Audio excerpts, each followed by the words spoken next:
After a while, Zeno opened the door again and said to Feeney. My wife has agreed to see you, come in. Feeney followed Zeno's footsteps into the house. As soon as he crossed the threshold, Zeno closed the door. As soon as you enter the door, you will see the Lovegood kitchen, which is also a very strange kitchen. This room is a standard circle, as if you are in a huge spice bottle. Not only is the room round, but everything here is also arc-shaped to match the walls, including the fireplace, sink, cupboards, and even the stove for cooking. And the colors of the room are also very bright, decorated with flowers, insects, and birds in the three primary colors. The impact of such a color in such a confined space is very strong, making Feeney feel a little uncomfortable. Maybe it was because of what Pandora said to Zeno, or maybe Zeno was a little uncomfortable with this kitchen. Anyway, after seeing Feeney frowning, he actually opened his mouth to explain. My daughter made this. She likes the color combination very much. Feeney nodded and said. It's beautiful and impactful. Sienua did not continue this topic, but said stiffly. Pandora is upstairs, let's go up. Feeney looked at the cast-iron spiral staircase in the center of the room, and followed Zeno up the stairs. The room above is a living room, but it is not only a living room, but also a studio, which is very messy. It is also a standard circular room, with piles of books and papers everywhere, and some exquisite animal models hanging from the ceiling. Underneath the animal models are thin wires. Pulling these wires will make the models above move. At this time, they are moving. Of course, not only that, but there are also some that Feeney can see using gears and alchemical methods to operate.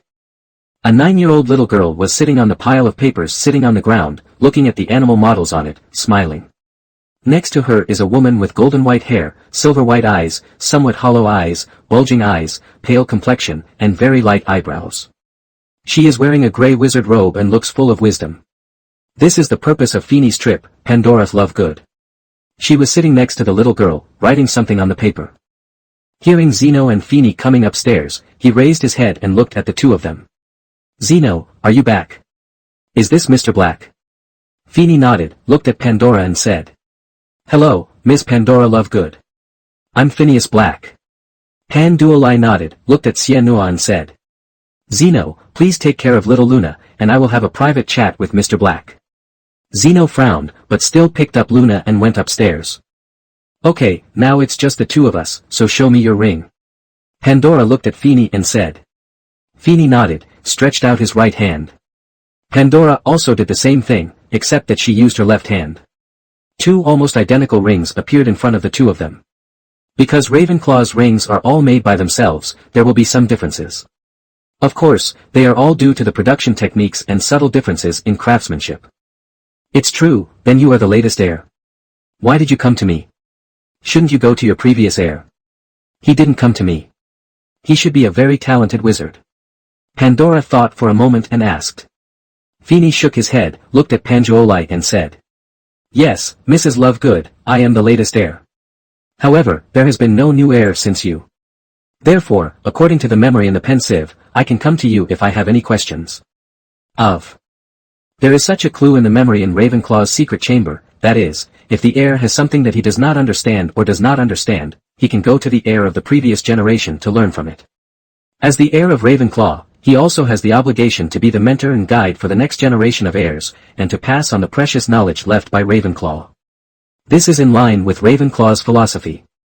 However, it is unknown whether this message was left by Ravenclaw himself.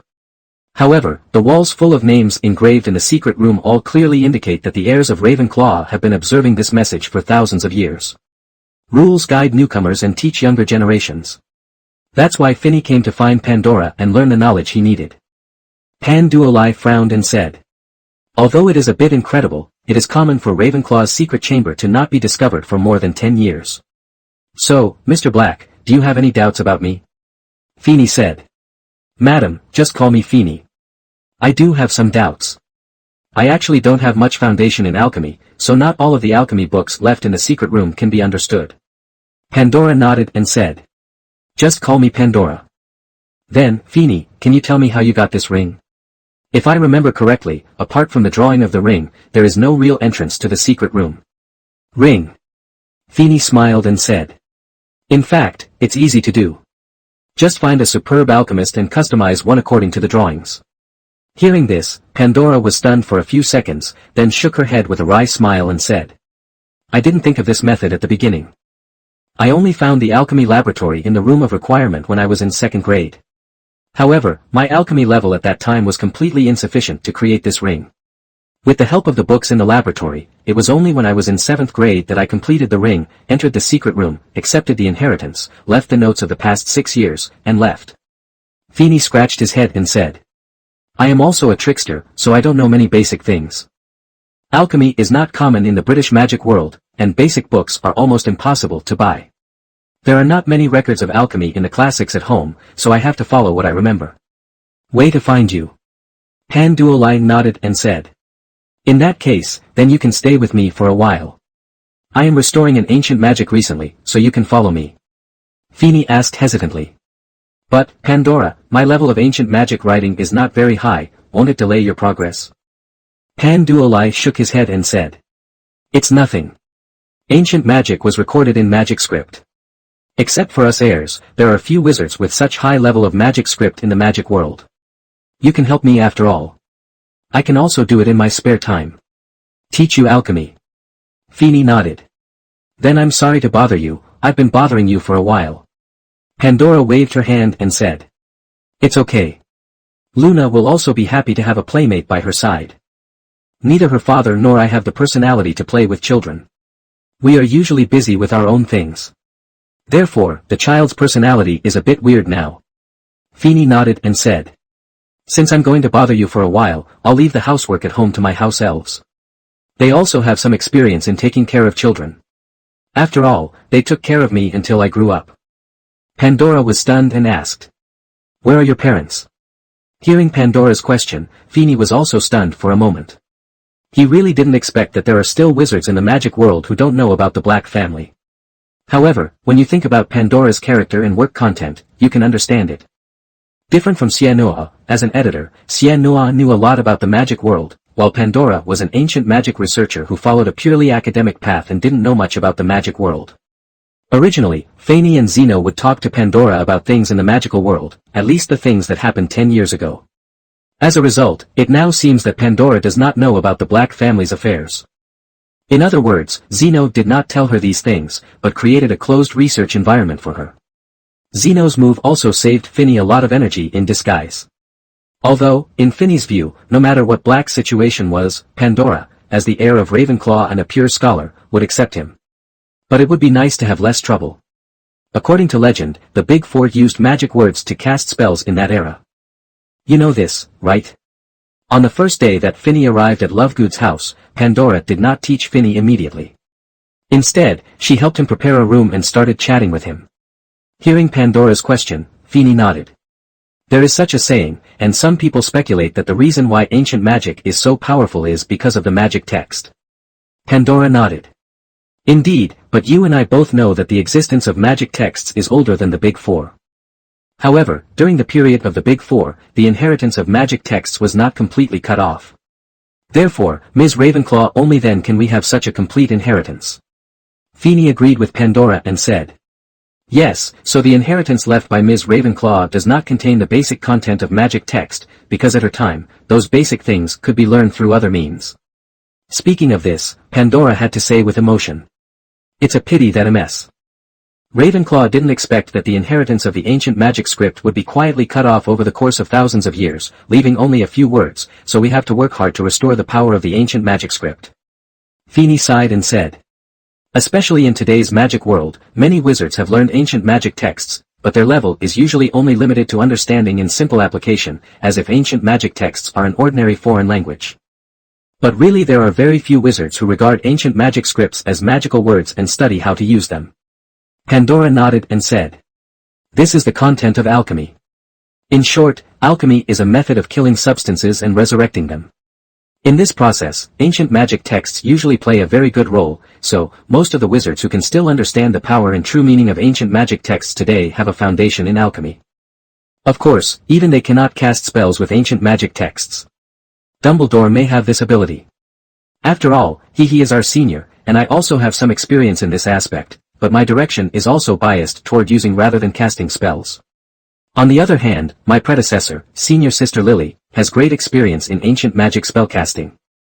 Deep research and achievements, it's just a pity for her. Hearing this, Phineas understood that Pandora didn't know any news about the wizarding world. At least she knew about what happened to the Potter family. Of course, it might also be because Lily Potter was her predecessor. He must be her guide. Thinking of this, Phineas suddenly understood what the magic spell that acted on Harry Potter was. Only ancient magic cast by ancient magic words could be effective for more than 10 years. Seeing the change in Phineas' expression, Pandora nodded and said, "It seems you have thought of it. Yes, the magic on Harry Potter must be an ancient magic. I suspect it symbolizes death and rebirth, as well as the sun, oak trees, graves, and at the core, joy, and love. A combination of magic words." Phineas frowned and thought about the connection between these magic words and the magic they might constitute. He looked at Pandora in confusion and asked, "I understand the part where the runes cooperate and form a combination of life and death to form a protective spell, causing Harry Potter to escape death. But what do the 3 runes mean in this spell?" Pandora explained. "Your understanding is correct, but there are some problems. After I knew about that incident, I restored the truth of what happened that night. In fact, Harry Potter did not have only 1 spell, but 3 spells." Phineas was stunned. Pandora continued to explain. According to the photos of the scene in the news, James Potter died first, followed by senior sister Lily. So, I suspect that James Potter cast a protective magic when he was dying, which is the magic of the sun magic rune. I think this magic was also taught to him by senior sister Lily, and the target of this magic is probably not senior sister or their children, but the mysterious person closest to him. Phineas was stunned and said, "Are you suspecting that the spell on Harry Potter is a combination spell?" When Pandora heard Phineas ask this, she knew that Phineas understood what she meant, and nodded and said, "It seems that you understand my inference, which is what you think. James Potter cast a protective spell on the mysterious man. This is only part of it. Later, when Senior Lily was dying, she cast a more powerful protective spell on her child. This is the theory you inferred. A magic that can escape death." Pandora continued. Then the mysterious man released the killing curse on the Harry Potter child. This led to an even more bizarre situation. Phineas nodded and continued Pandora's words. "I think there is a blood alliance magic between James Potter and Lily Potter, which is composed of the purple shirt and the rune of love." Pandora nodded and said, "Indeed, almost no one in the magic world knows about the entire magical contract between the two, but I happen to know it, because the magic itself was released when senior sister Lily demonstrated it to me." Phineas nodded and gave his final conclusion. "I think this Lily Potter also cast a second magic before she died, or it was an incomplete magic. That was the magic text that symbolized joy, and the magic text that fully thought of the killing curse caused the effect of the killing curse.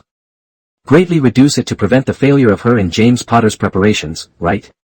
Pandora shook her head and said, "I'm not very sure, but no matter how much I calculate, I think this magic text should be placed here, because this magic text not only means joy, but also family affection and blood.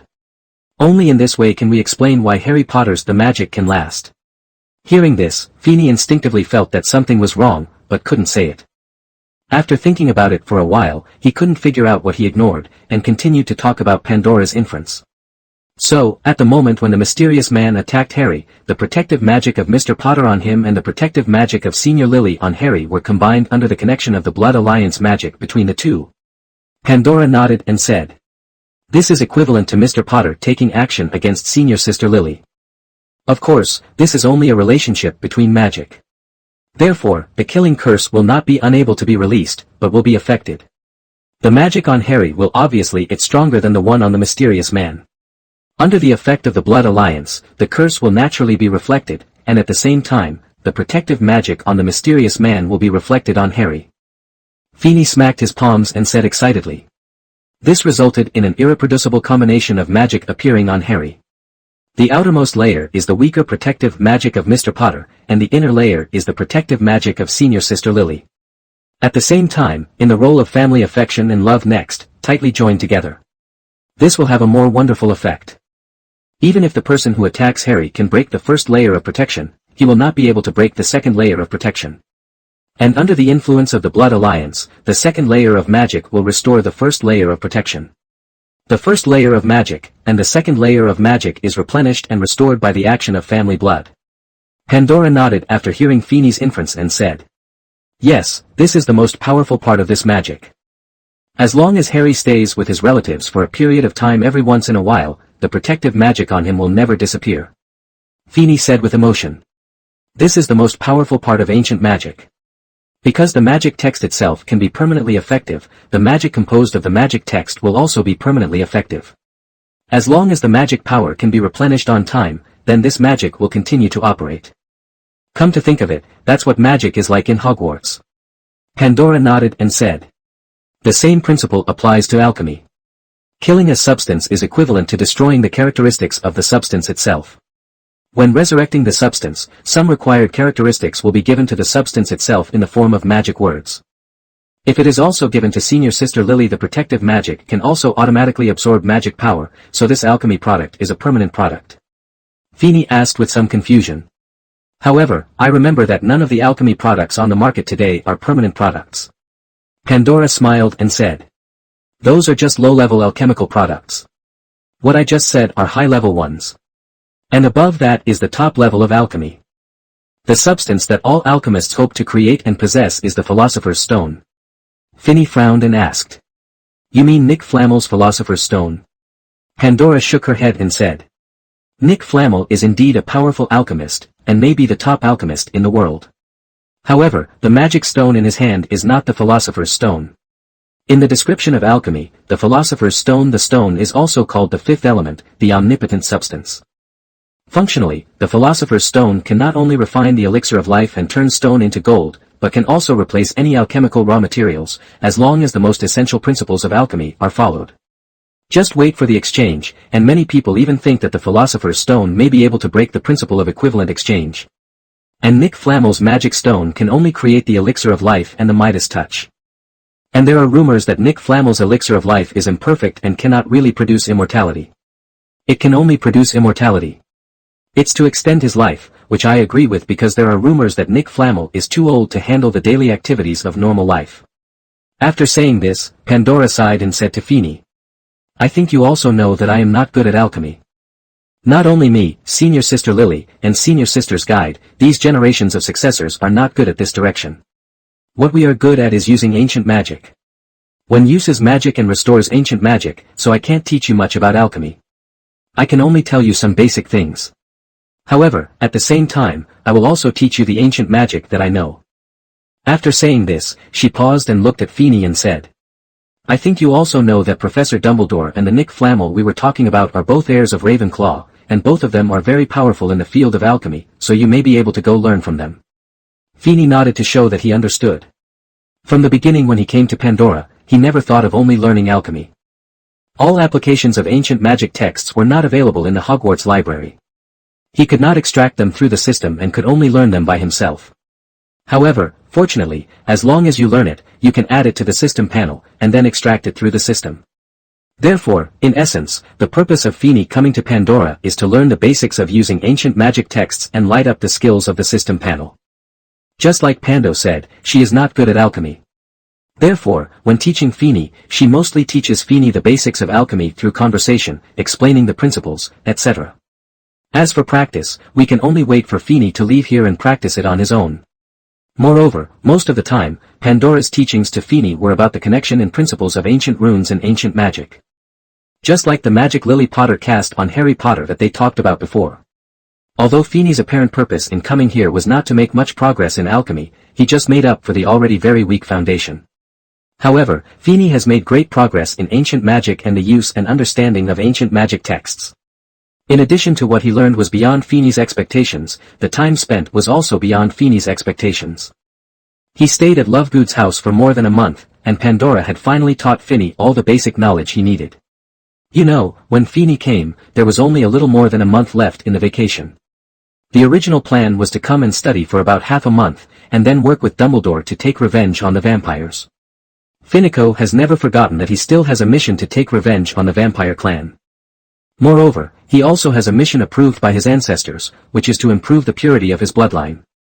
Wizards in the Harry Potter world are more like warlocks in many ways, because they do not absorb magic in the air to improve themselves through meditation and other methods, but improve their own magic through their own blood. Time passes very quickly when studying, and people are not aware of the passage of time. It wasn't until the Hogwarts owl appeared at the Lovegood's house that Phineas and Pandora realized that they had been studying together for a month. The school owl is here to deliver notices and book lists for the new school year to Phineas. The only new book that needs to be purchased in 2nd grade is Standard Spells, Level 2, by Miranda Gorshak. There is no need to change textbooks for other subjects in 2nd grade. It seems that this year's defense against the dark arts class is more reliable. The fact that the textbooks have not been changed means that he will continue teaching at the pace of his last professor, Professor Jonathan.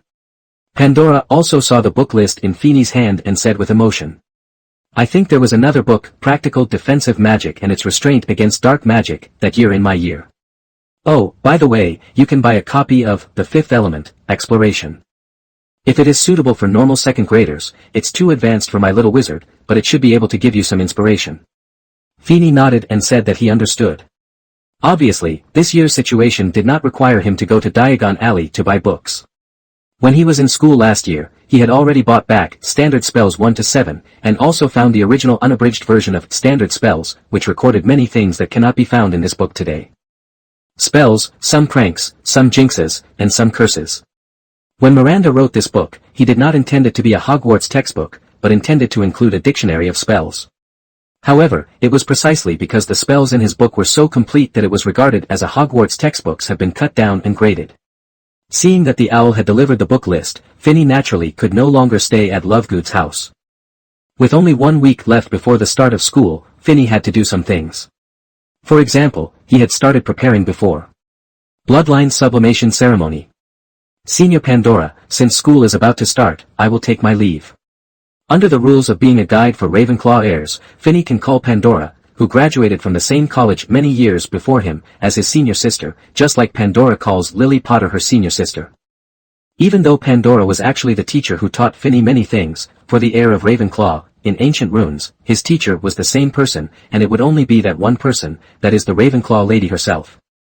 Pandora nodded and said, "Well, in this month, I have also taught you all the basic knowledge of alchemy that I know, and I have also taught you all the ancient magic that I know. The rest you just need to contact and practice."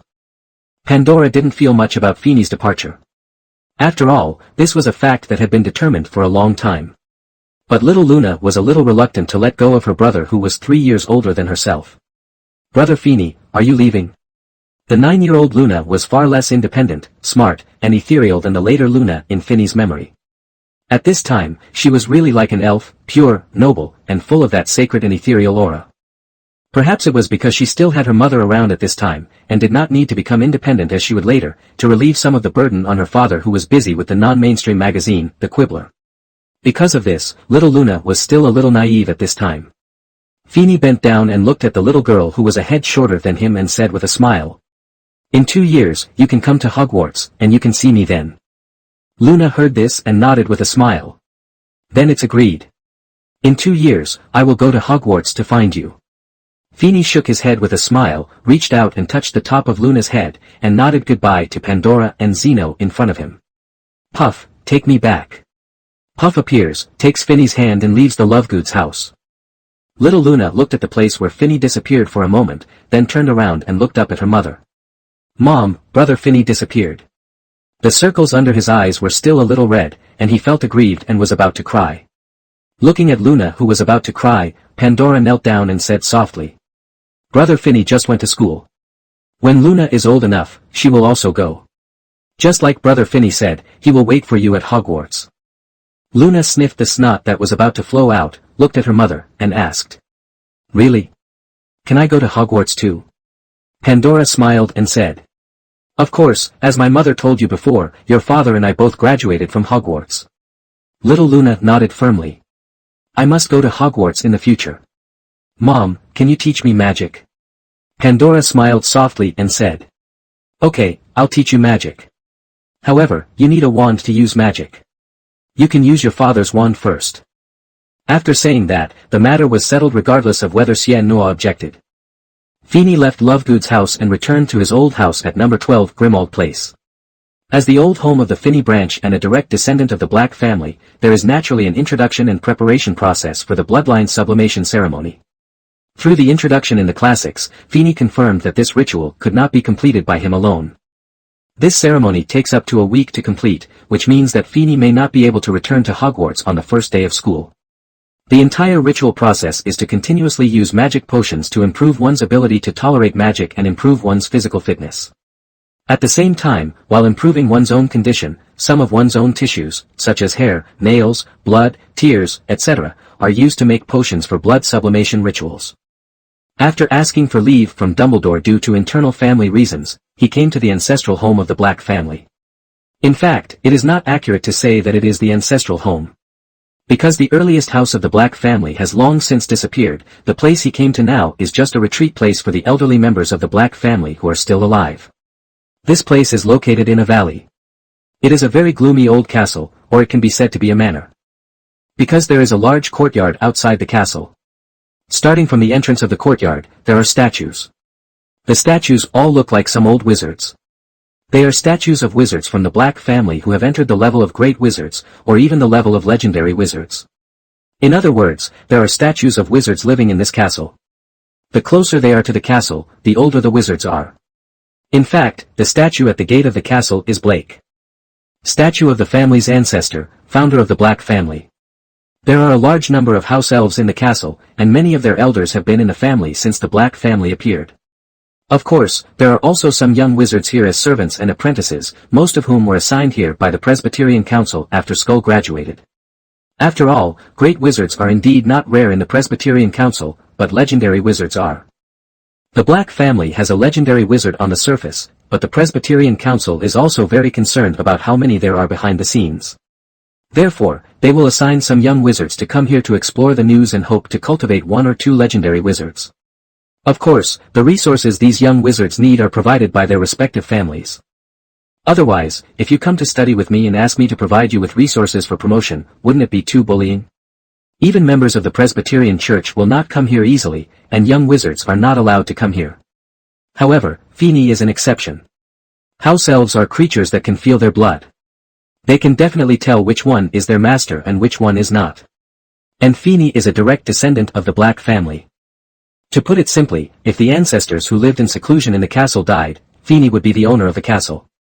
So all the house elves here know him, and many wizards from the Presbyterian Church can't stop Feeny even if they want to. How can they stop him if he knows how to stop him? Master Phineas, I wonder what you are here for. You can give orders to the rabbi. An old house elf named Rabbi appeared next to Feeny after he entered the castle and asked. Feeny didn't know the house elf in front of him, but the one who could appear here must be from his own family, so he opened his mouth and gave instructions. Tell the ancestors that I need their help with something. As a descendant of the family and an heir, it is completely okay to ask for help from the elders, and this is what the young wizards in this castle envy. They say they are apprentices, but they may not learn anything here in a year. Let alone asking those great wizards or even legendary wizards to help. After a while, the house elf named Rabbi appeared next to Feeny again. Master Phineas, the old master asked the rabbi to take you to the conference hall. Feeny nodded and held out his hand for the rabbi to grab. The rabbi hurriedly grabbed Feeny, and then he apparat and took Feeny to an extremely dark room. Are you little Phineas? An old voice came from around the room. I don't know why. These old guys would choose such a dim environment when meeting people to prevent others from seeing their appearance. He used to go to Selwyn's house. The same thing happened when I visited the ancestors of the Selwyn family. Feeny nodded and said. It's me, ancestor. Another old voice spoke. Little Feeny, why did you come to us this time? Which family personally took action against you? You can appropriate my property through reasonable means, but you cannot kill me personally. This is the rule of the Presbyterian family. Otherwise, every family has a great wizard, and some even have legendary wizards. As soon as the legend comes out, everyone in the magic world the industry can be divided. Whoever has the legend will have the right to speak. This is not possible. In that case, the magic world will perish sooner or later. Therefore, the family can take action before, but it only refers to people of the same generation. Well, of course, the seniority here is not based on blood generation but based on age. Otherwise, Arthur's father and Feeny are of the same generation. If there is a fight, Feeny will suffer too much. You know, wizards often have stronger magic power as they get older. Of course, this means that when the magic power declines, before. Feeny said. No family took action against me. I came to the ancestors this time to perform a blood sublimation ceremony on myself, but I couldn't do that ceremony alone, and the only people I trusted were the ancestors, so I came. Ah, the blood sublimation ceremony. I have done that ceremony too. It is very useful. The energy will be greatly improved, as will the magic power. Even any curses on the body will be washed away during the ceremony. However, little Feeny, prepare your resources. Is that enough? If it's not enough, Grandpa Gaozu, I'll help you out. A third old voice spoke. The first voice retorted. Old guy, which one of us doesn't have enough resources to perform a ceremony for little Feeny? Are you using it to show off? The fourth voice sounded, it was a more majestic voice. In that case, let's use one person's contribution, plus little Feeny's own resources, to give him the highest level ceremony. Good. Agree. Can.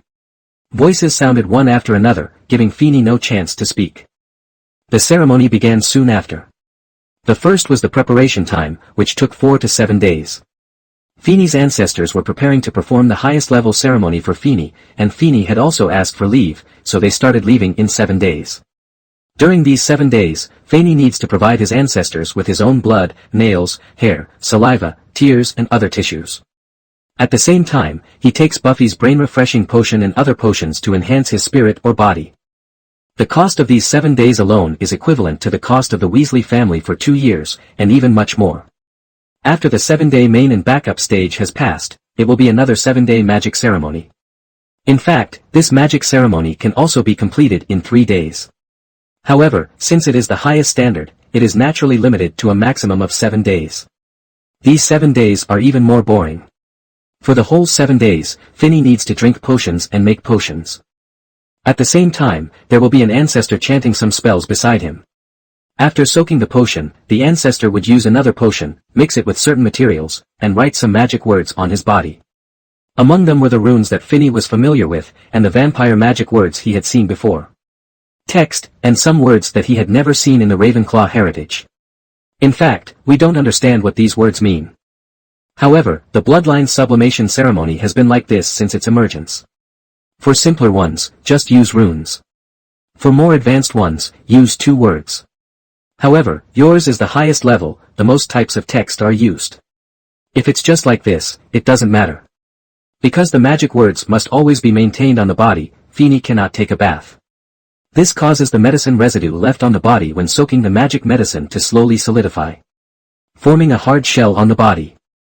And this process takes 7 full days and 7 magic texts. It would be fine if the Bloodline sublimation ceremony was only at the 3-day level, but Feeny is the top 7-day one, and his ceremony has just begun. There is a magic circle carved on the floor of the room where he brews the potion.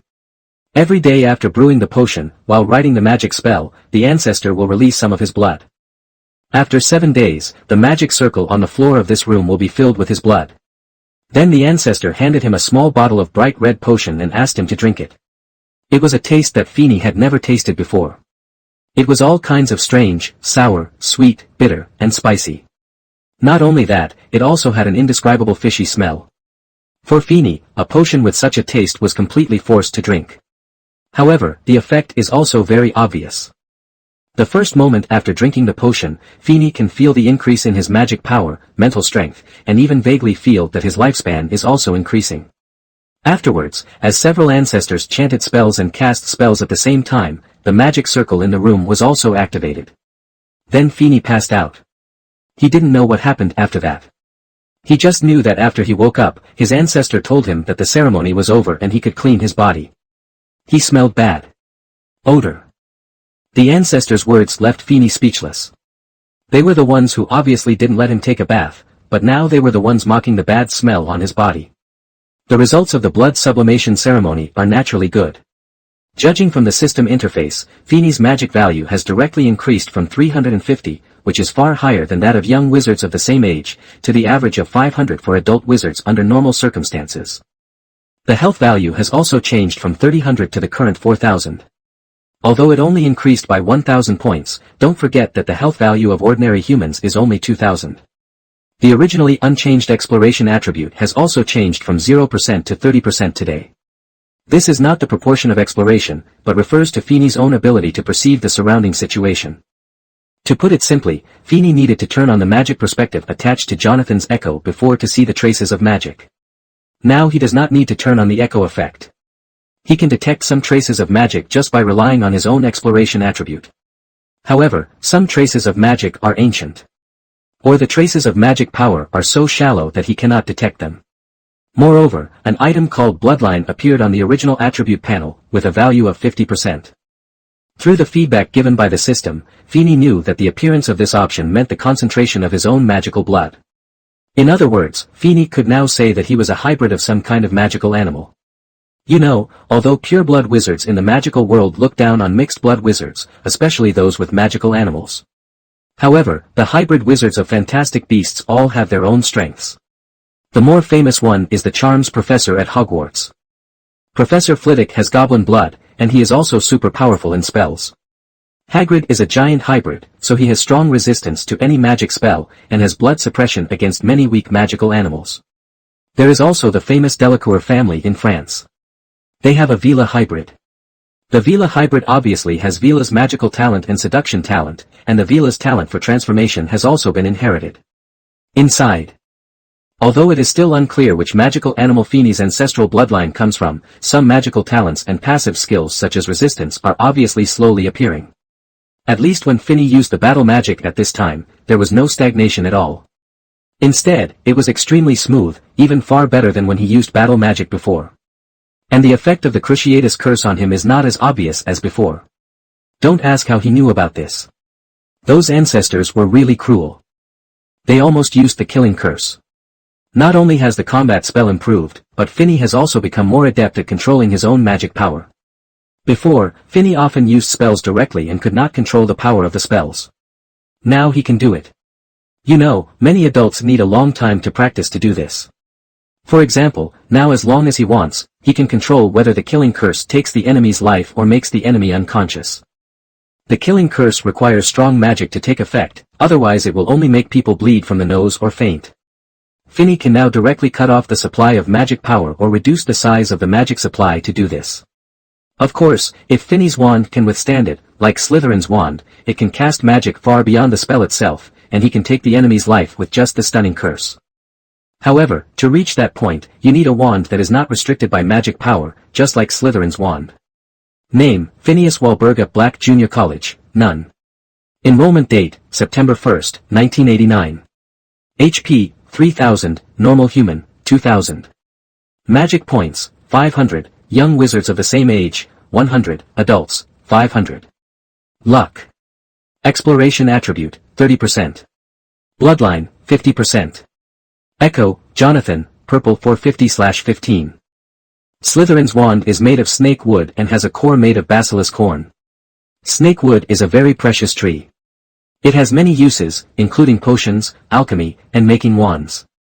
Of course, the most commonly used method of snake wood is wands. The function of snake wood is that when you use its wand to cast spells, there is no upper limit on the magic power. In other words, using snakewood to cast spells can really achieve the effect of a coma spell that directly kills people. Of course, this also means that using a snakewood wand to cast spells requires higher magic control. Even Dumbledore needs some time to get familiar with using it to cast spells.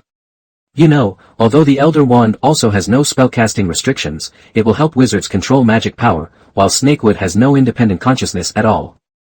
Most wands have autonomous consciousness, but most of them have relatively shallow autonomous consciousness, and many of them are produced after the combination of wood and wand core. Only a few types of wood or wand cores have autonomous consciousness, such as grapevine wood, rosewood, or phoenix feathers. The Elder Wand, both the elder wood on the body and the thestral feathers on the core, have autonomous consciousness. Therefore, it is also the wand with the most obvious autonomous consciousness. Even though all wand makers know that this combination is extremely powerful, this is why I still can't do it. Snakewood is one of the few woods that has no consciousness at all. Using it as a wand has uncontrollable drawbacks. So Slytherin used a special material to make the wand core, which was the basilisk horn. He could use the snake's accent to control the wand, such as making the wand fall asleep so that other people could use it. I can no longer cast spells with this wand. Of course, if you have a phoenix of your own, you can use phoenix feathers to achieve similar effects. Because of the special effects of snakewood, and the fact that the tree itself is very rare, snakewood may not be found in the entire magical world today. Maybe the elders will have stocks, just like they must have phoenixes. After learning that his control over magic power had improved to its current level, Phineas had some ideas about his third wand, which was the wand customized by the system. That was the snakewood wand. However, he needed to find a wand core that was under his control. This was something that the system could not replace. If you use the phoenix feather provided by the system, then this wand will be no different from an ordinary wand. As for the basilisk horn, Phineas couldn't control it because he didn't know how to talk about it. Thinking of this, Phineas suddenly remembered that he still had a mission reward that he had not received yet. He opened the system and saw the latest news. Approval from your ancestors. In order to ensure the purity of your own bloodline, you risked your life and rejected a powerful being. Your ancestors are very satisfied with this and hope that you will continue to work hard. The content of the task is to improve the purity of one's own bloodline, recorded in the family record of the Bloodline sublimation ceremony. The reward is to improve one's own magic talent, increase the spellcasting level, and increase the magic power content. At the moment when you receive the reward, your talent, spellcasting level, and magic power content have already increased. However, this time the increase in magic power content is not an increase in magic value, but an increase in magic power level. Moreover, Phineas is still a little short of the gems needed for the system to customize the wand. He also needs to ensure that there are enough gems for temporary emergencies. Therefore, there is no way to rush this matter in a short time. The bloodline ceremony may have brought some benefits, but at this time, Phineas was not sure, and he did not intend to leave here after finding out everything. He directly called Puff, left Black Castle, and came to Hogwarts. As for the luggage and so on, he had Puff deliver it to the school dormitory before he went to the castle. Anyway, the dormitory rooms were protected by various protective spells. No wizard in the entire Hogwarts except the professor could break into it. He didn't believe that the professor would break into his bedroom. When Phineas returned to Hogwarts, he suddenly felt like he was in another world. He may not have any experiences worth talking about during this holiday, but he has greatly improved himself during this holiday. At least now there is a directory of ancient magic in the interface of his system magic book, and the level of ancient magic texts has also been improved very quickly. The new semester has started a few days ago, and Phineas has just come back. He doesn't have the Slytherin class schedule in his hand, so the first thing he has to do now is go to Snape. This was not the first time for Phineas to go to Snape's office. His office was right next to the Slytherin common room and was also located in the dungeons of Hogwarts, so it was the most convenient place to go. Bang bang bang. Come in. His voice came from Snape's office, and Phineas opened the door and walked in. Mr. Black. If Dumbledore hadn't told me that you took leave with him, I would have thought that you had been killed during the holiday. Maybe there had been several banquets in the Slytherin common room. Obviously, Snape was very angry that Phineas only told Dumbledore about his leave of absence without saying hello to him, the head of house. Phineas smiled and said, "Mainly because I was a little anxious at the time, so I didn't contact you, Professor Snape. I came here to pick up my class schedule for this semester." Snape nodded and said, "Although you asked for leave, you did not notify the dean, which caused a series of troubles. You will be detained for a week. Starting from tomorrow, you will come to see me every night." Then he handed a class schedule to Phineas. Phineas went to see it and found that it was not much different from the first grade, except that the class time was different and there was no flying class. However, it was understandable that students were allowed to bring flying brooms from the second grade, and the Quidditch team also began to recruit new students, so there was no need to set up flying classes. "I understand, Professor Snape, I'll go back first." Snape nodded. Today was Friday, and it was already the last class of Slytherin this week. Phineas could naturally return to his dormitory, wait for the get-out of class to end, and go to the auditorium for dinner. Phineas returned to the dormitory with his schedule, packed his luggage briefly, and went out to the room of requirement on the 8th floor. The first thing was to put back the books and notes in the Ravenclaw Chamber of Secrets that he had taken away during the holidays, and then choose the books he would take out to read next, and also to organize the alchemy laboratory, which would be the place where Phineas would study alchemy next. He also had to count the materials and equipment needed so that Popsicle could go to Diagon Alley to order them. The new semester has not changed the Slytherin snake's targeting and rejection of Phineas. However, fortunately, Phineas does not care as much as before. Now he is even more in touch with Hufflepuff and Gryffindor. Some people are quite close. It can be said that if he didn't live in the dungeon, he wouldn't be considered a Slytherin student.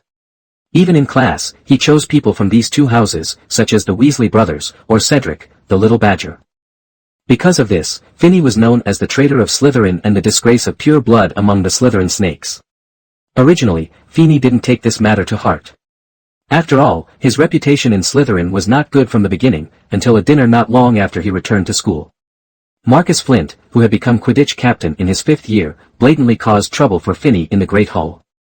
"Hey, isn't this our young Master Black? By the way, have you been bitten by those dirty vampires when they were captured?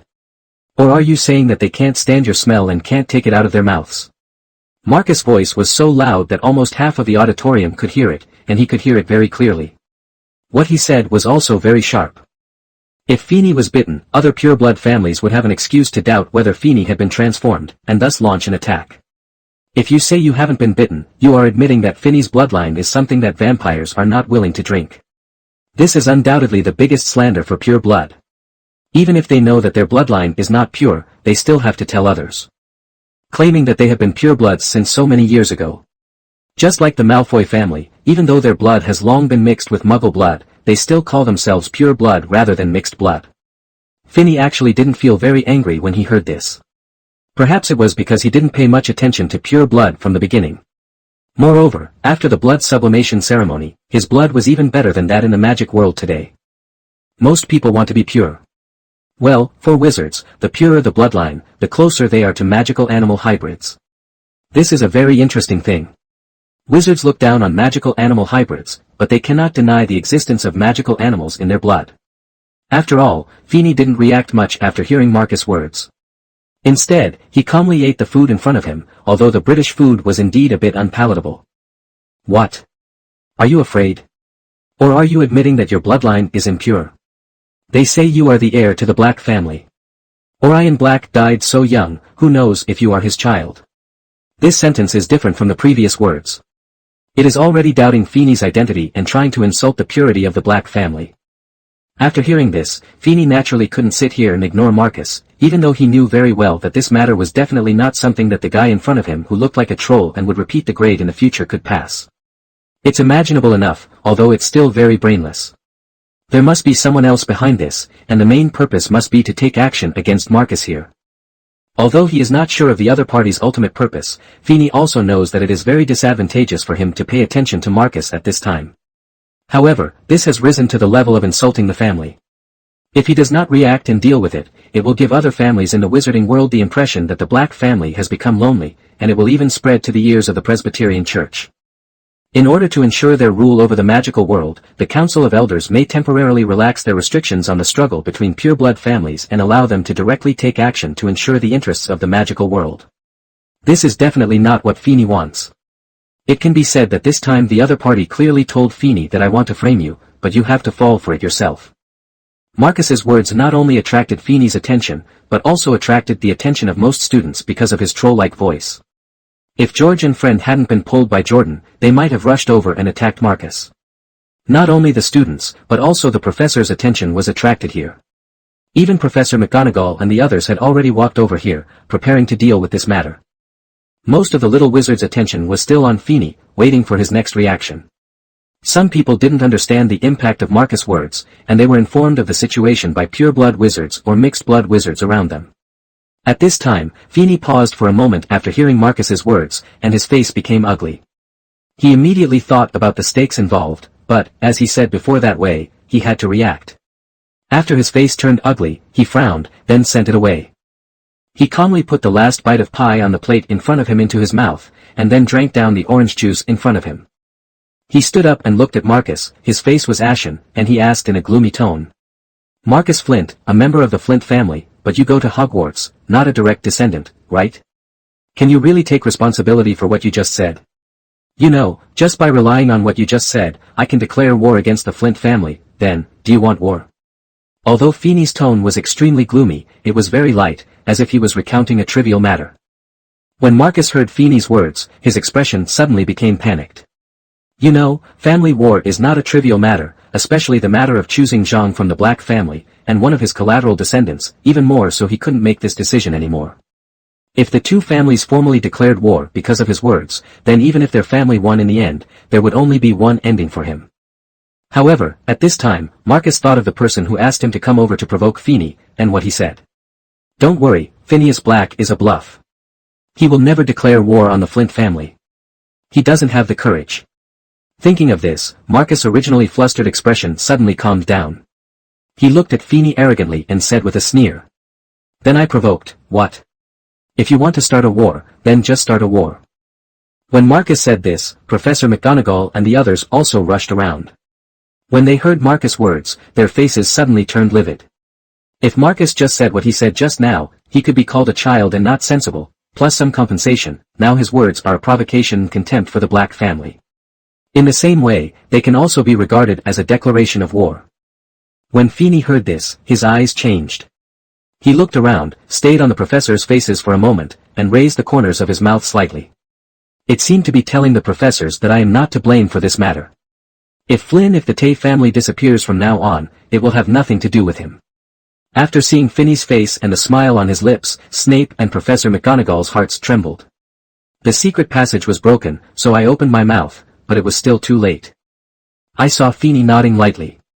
Very well, then, as you wish, war is coming. As he spoke, he took out a piece of paper from his robe and threw it on Marcus and his stiff face.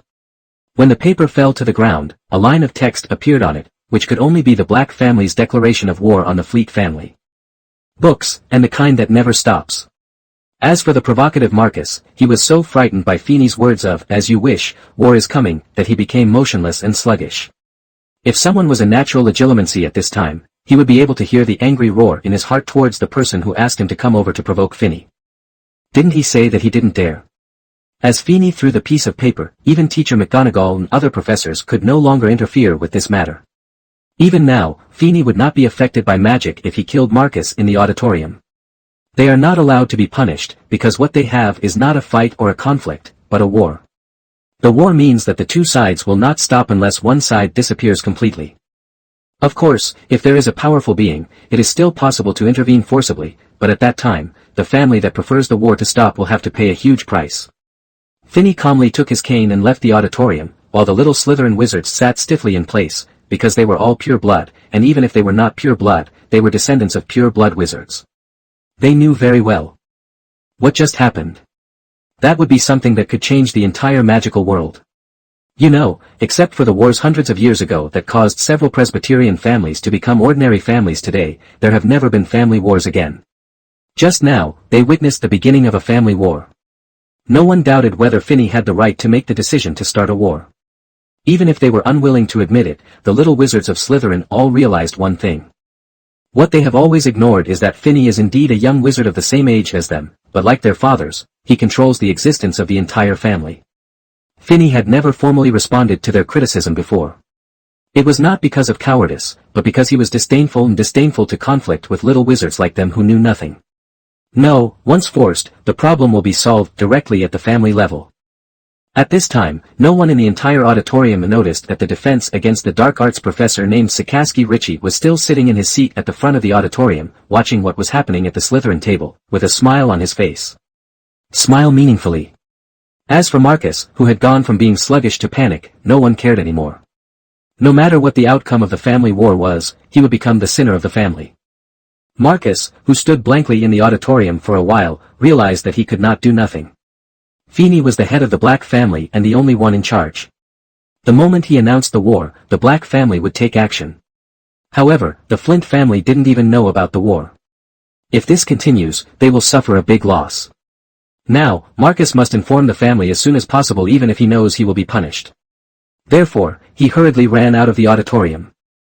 He wanted to go to the Ollery in the West Tower to inform his father of the wrong thing he had just done and to prepare his family in advance. Unlike Marcus who needed to send a message through an owl, Phineas called Puff as soon as he came out of the auditorium. Puff, go tell Creature to declare war on the Flint family and follow my original plan. Puff nodded, and then disappeared with a pop. After his mother's death, Phineas realized that other families had other ideas about the Black family's property, and he made plans for a family war, which included different plans for different families.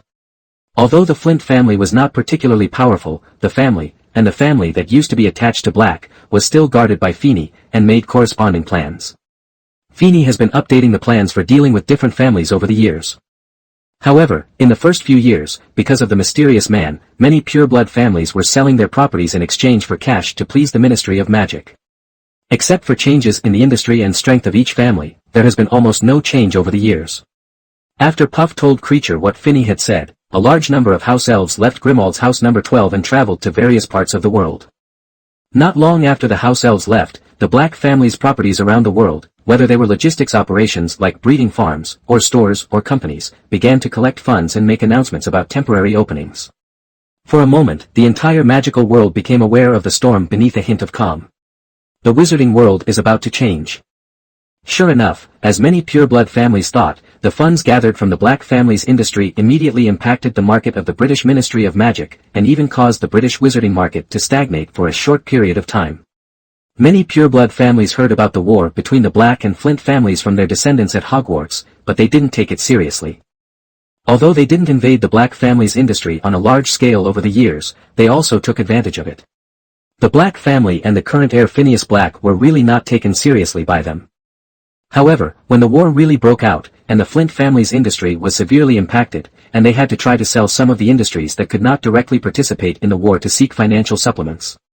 The pureblood families in the British magic world realized that the Black family was still the Black family before, and this young heir was not as weak as they imagined. The industries they had taken from the Black family over the years were probably deliberately given to them by him. Because of this war, they discovered that many of the famous industries in the French magic world, the Nordic magic world, and even the Soviet magic world, the American magic world and other countries were actually the Black family. Even if the Flint family sells some breeding farms, they still cannot withstand the impact of the huge capital chain.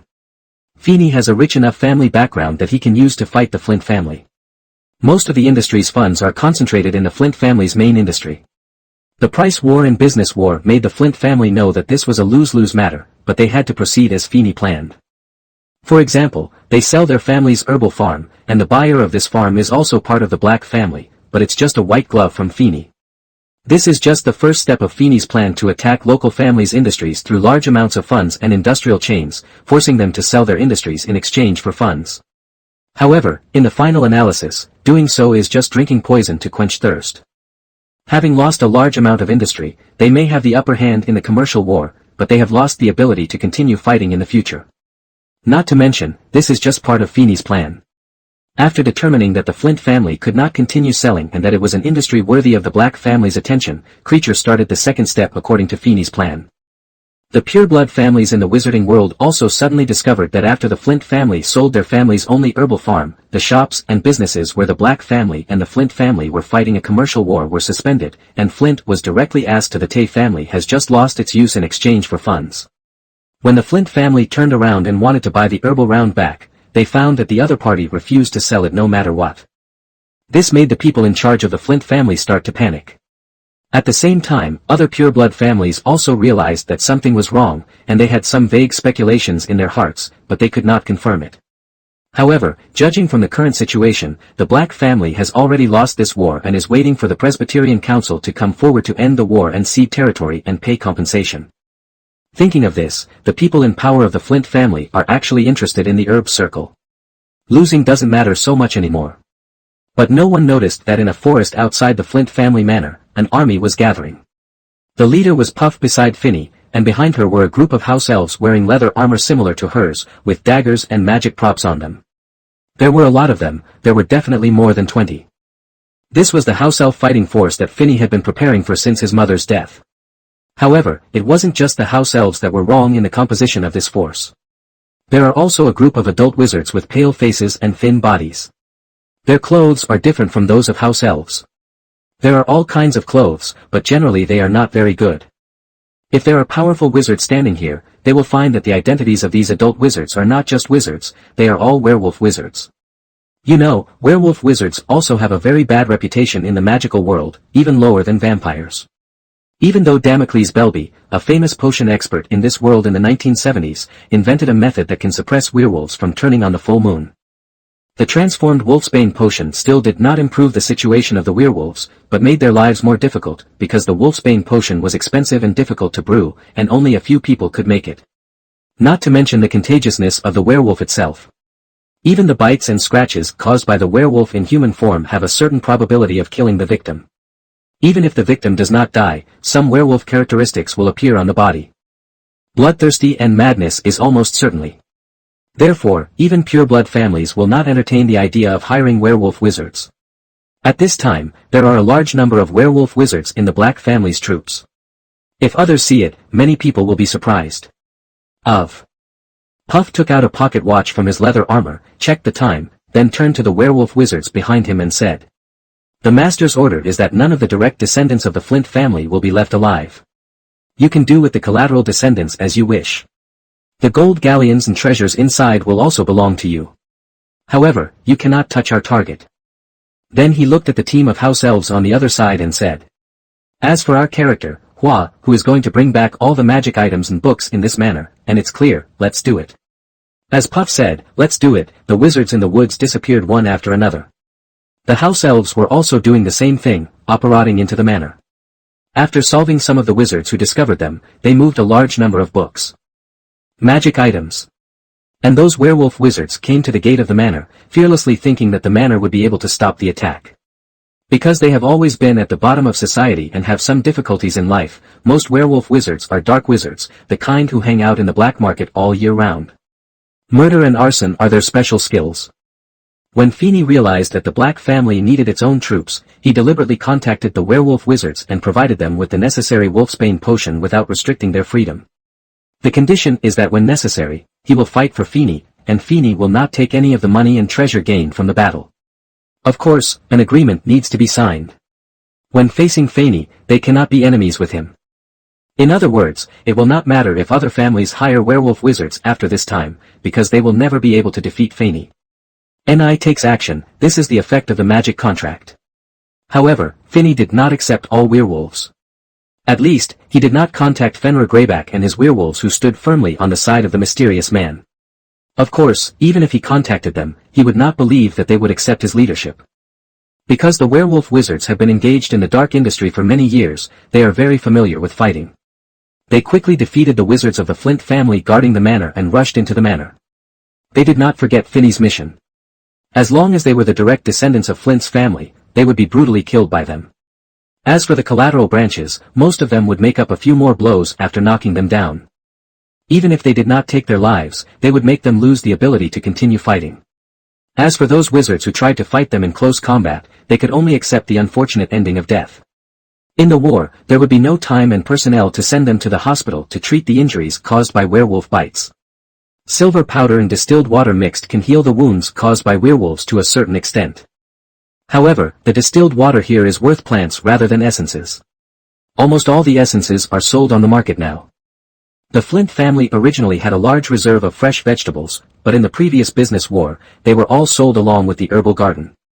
Not to mention, even the wounds caused by werewolf wizards in close combat will cause the enemy to lose the ability to continue moving for a certain period of time, and they cannot heal themselves at all. At the same time, the most skilled wizards in the Flint family went to escort the funds obtained from selling the herbal garden, which was not in the manor at this time. Therefore, the fighting effect of the werewolf wizards is very amazing. It can be said that they are heading towards the villa of the manor with overwhelming force. When they came to the villa theme, Puff and other house elves had already moved away the real treasures of the Flint family through the attraction of the werewolf wizard battle. Phineas promised the werewolves that he would give all the gold galleons and jewelry to the werewolves, and he would not take any of it.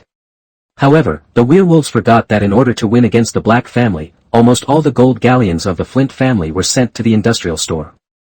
Therefore, in the manor at this time, the jewelry from before, which are difficult to sell, and magic items, and the really valuable ones are also magic items.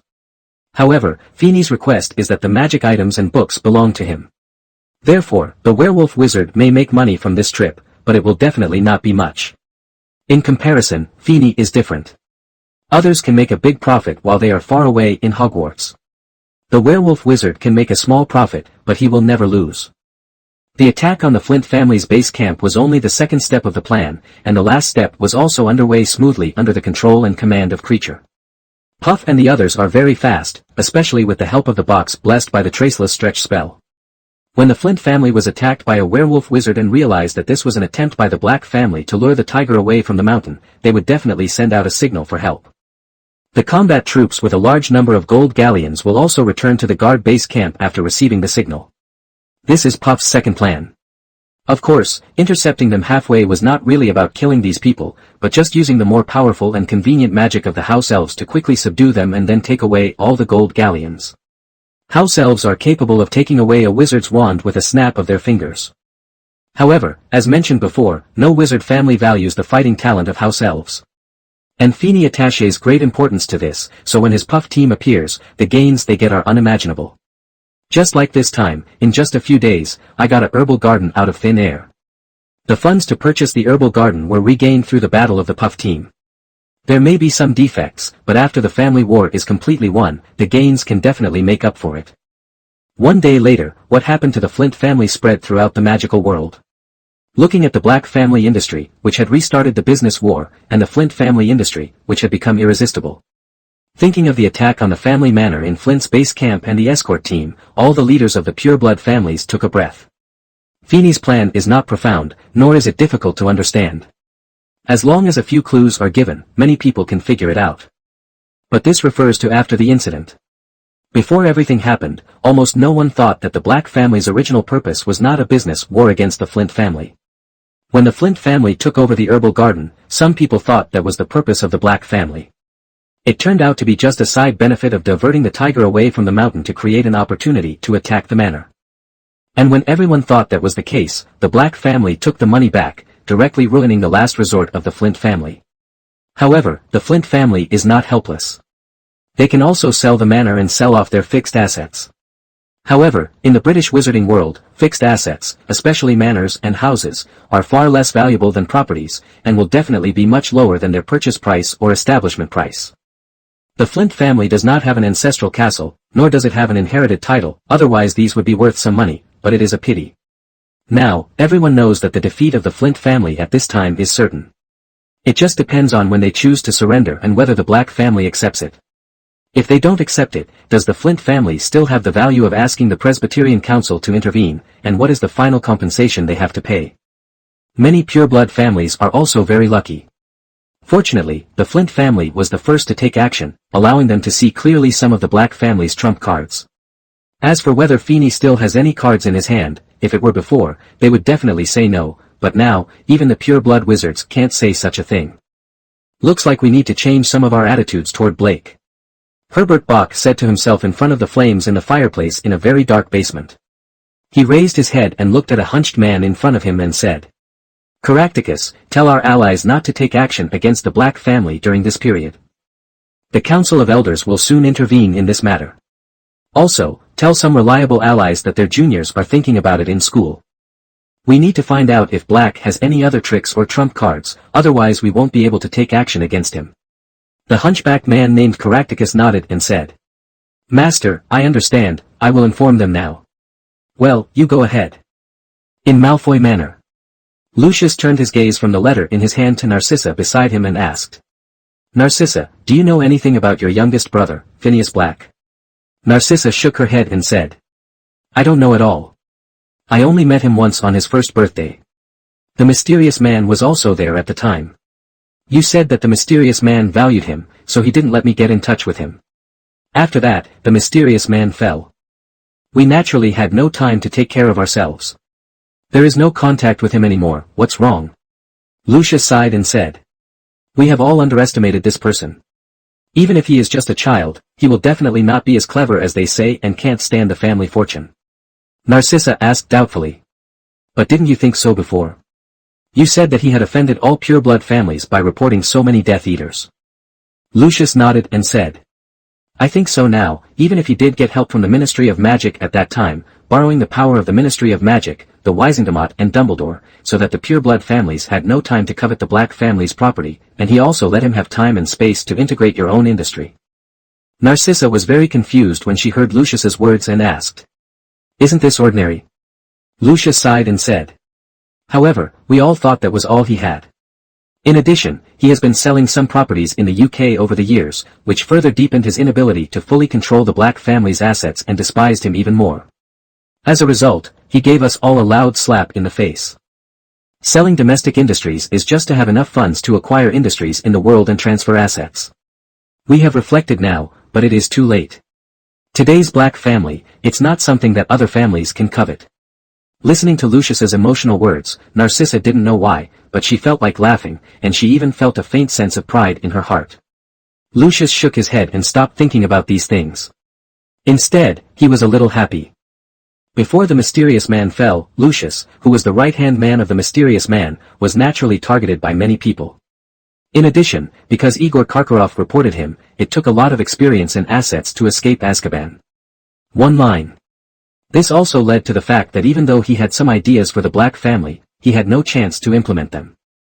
Unlike other families' ideas, Lucius wanted to kill Sirius and Bellacrites in Azkaban first, and then find an opportunity to kill Phineas so that Narcissa is the only direct descendant of the Black family outside of Azkaban. So he was glad that he hadn't done anything yet, so that the Malfoy family, as close relatives of the Black family, still had a chance to get along. The same scene happened in many places, and the words they said were roughly similar. They all changed their strategies for interacting with the Black family. From the initial targeting to the current temptation. Finney, who was still in Hogwarts at this time, had no idea what was happening in the wizarding world. Even if he knew, he would only smile slightly and not care. It was you who wanted to start a war in the first place. Now, after finding out that there is no chance of winning, you are planning to shake hands and make peace. That would be too shameless for me, so many things are still open.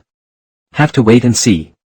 Puff stood beside Feeney and reported in detail how the Black family's industry was progressing according to his plan during this period.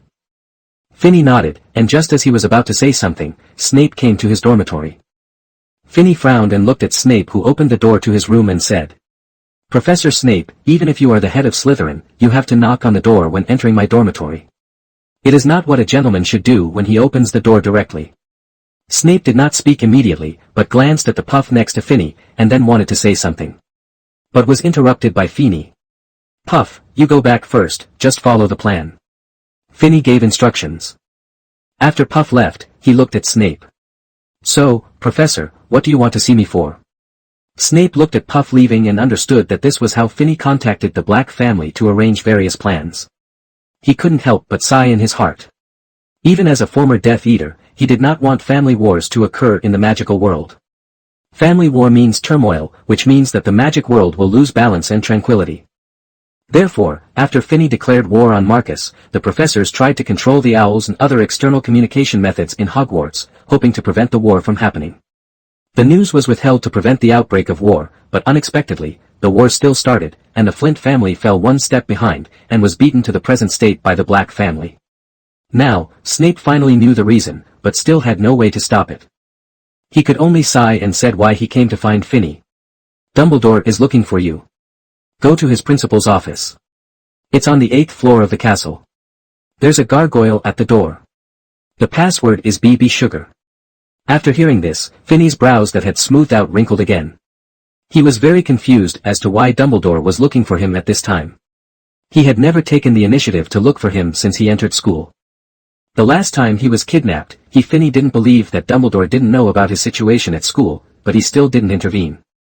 Now that he was looking for him, should he intervene? Then this is a bit unfair. Although he was thinking this in his head, he didn't show much expression on his face. He nodded to Snape and said, "Okay, Professor, I understand." Snape turned around and left immediately after hearing Finney's answer, without stopping to go to the principal's office with Finney. Finney looked at Snape's back, lost in thought. He was still wondering why Dumbledore was looking for him. He couldn't figure it out, and in the end he could only find out the answer by going to Dumbledore. Finney followed Snape's instructions and came to the 8th floor of the castle. He looked at the gargoyle in front of him, hesitated for a moment, and then read out the password. "Sizzling bee candy." As his command appeared, the stone head in front of him seemed to come alive and jumped to a corner. The wall behind its original position suddenly split into two halves, revealing the spiral staircase behind it. Feeney took a deep breath, stepped onto the stairs, and slowly climbed up the stairs. Walking out of the stairs, you can see the principal's office. It looked exactly the same as the last time he came here, with almost no changes. It was still the spacious and beautiful round room, still filled with many magic items, and there were still photos of the principals on the walls, including the ancestor with the same name as Feeney. However, what surprised Feeney was that Dumbledore was not the only one in the principal's office at this time, but there were also some other people. One of them was wearing a pinstriped suit, a bright red tie, a long black cloak, and a purple. The man in the pointed boots and dark green top hat looked very familiar to Feeney. Dumbledore was very happy to see Phineas arriving and said, "Ah, Mr. Black, you are here. Let me introduce to you. This is the new Minister of the British Ministry of Magic, Mr. Cornelius Fudge. Connolly, this is Phineas Black, the person you are looking for." After introducing both parties, Dumbledore seemed to be relieved and sat back in his seat in the principal's office. "Okay, you can just talk about the rest among yourself." Fudge was obviously unhappy with Dumbledore's attitude and hurriedly said to Dumbledore, "Dumbledore, he is a student of Hogwarts, you can obviously." Before he finished speaking, he was interrupted by Dumbledore. "Yes, he is a student of Hogwarts, but I don't think you are looking for him because of his status as a student. Moreover, even if he is just a student, I will not use my status as the principal to force him. What's the difference between a young wizard doing something against his will and Voldemort?" Phineas frowned. He thought of something. He glanced at Fudge and understood in his heart that he came to see him because of his status as the heir of the Black family. Thinking of this, he smiled slightly, relaxed a lot, turned around and walked to the sofa in the principal's office and sat down. Bang! Phineas snapped his fingers and commanded into the air. "Please bring me a glass of juice." Within a few seconds, a glass of juice was delivered to Phineas. Then Phineas looked at Fudge and continued. "I'm very sure that the Black family has not violated any regulations of the Ministry of Magic. It is completely legal, and we have no deep interaction with the Ministry of Magic. So, Minister Fudge, do you have anything to do with me?" Fudge was obviously a little angry at Phineas' series of completely disrespectful actions. However, he glanced at Dumbledore, who was expressionless, and Black, who was smiling in front of him, as if he was waiting for him to be angry, and took a deep breath. He took a breath and said, "That's right, Mr. Black, the Ministry of Magic believes that what the wizarding world needs today is stability and calm. I think Mr. Dumbledore thinks so too." Phineas frowned. "So what? There are times when you don't speak clearly, and I pretend not to understand." This made Fudge even more dissatisfied. He even thought of turning around and leaving. However, thinking of the pressure from the families behind him, he had to grit his teeth and say, "So, we believe that the dispute between the Black family and the Flint family is completely unnecessary. It is best for the Black family to repay the items and money taken from the Flint family, as well as compensate for the crimes caused by the Black family during this period. The loss of the Flint family in the dispute." Phineas frowned. Fudge was frightened and helpless. He knew very well that even if the Black family was too weak, he couldn't afford to offend him. However, those who put pressure on the Ministry of Magic were many European pure people. The Blood family alliance forced him to choose a side. In comparison, the lonely Black family was naturally not Fudge's choice. Phineas ignored Fudge, turned to look at Dumbledore, and asked, "So, Professor, is this what you mean?" Dumbledore was stunned. He didn't expect Phineas to ask him this. Then he understood that Phineas wanted to express his position. If he chose the Ministry of Magic's request today and kept the magic world calm, then, even if Phineas agrees, he and his forces will be completely bankrupt. Before even thinking about Phineas, he provided him with a Horcrux of Voldemort. He may have more clues about Horcruxes in his hands. Once Phineas has a conflict with himself and the Order of the Phoenix, then Phineas is likely to choosing to join Voldemort's forces. Thinking of this, Dumbledore's eyes when he looked at Phineas were no longer so peaceful. He despised the Ministry of Magic's statement and purpose, but for the sake of the peace of the magical world, he would also choose. In this way, Phineas can only be sacrificed. In order to prevent him from defecting to the enemy, some precautions should be taken.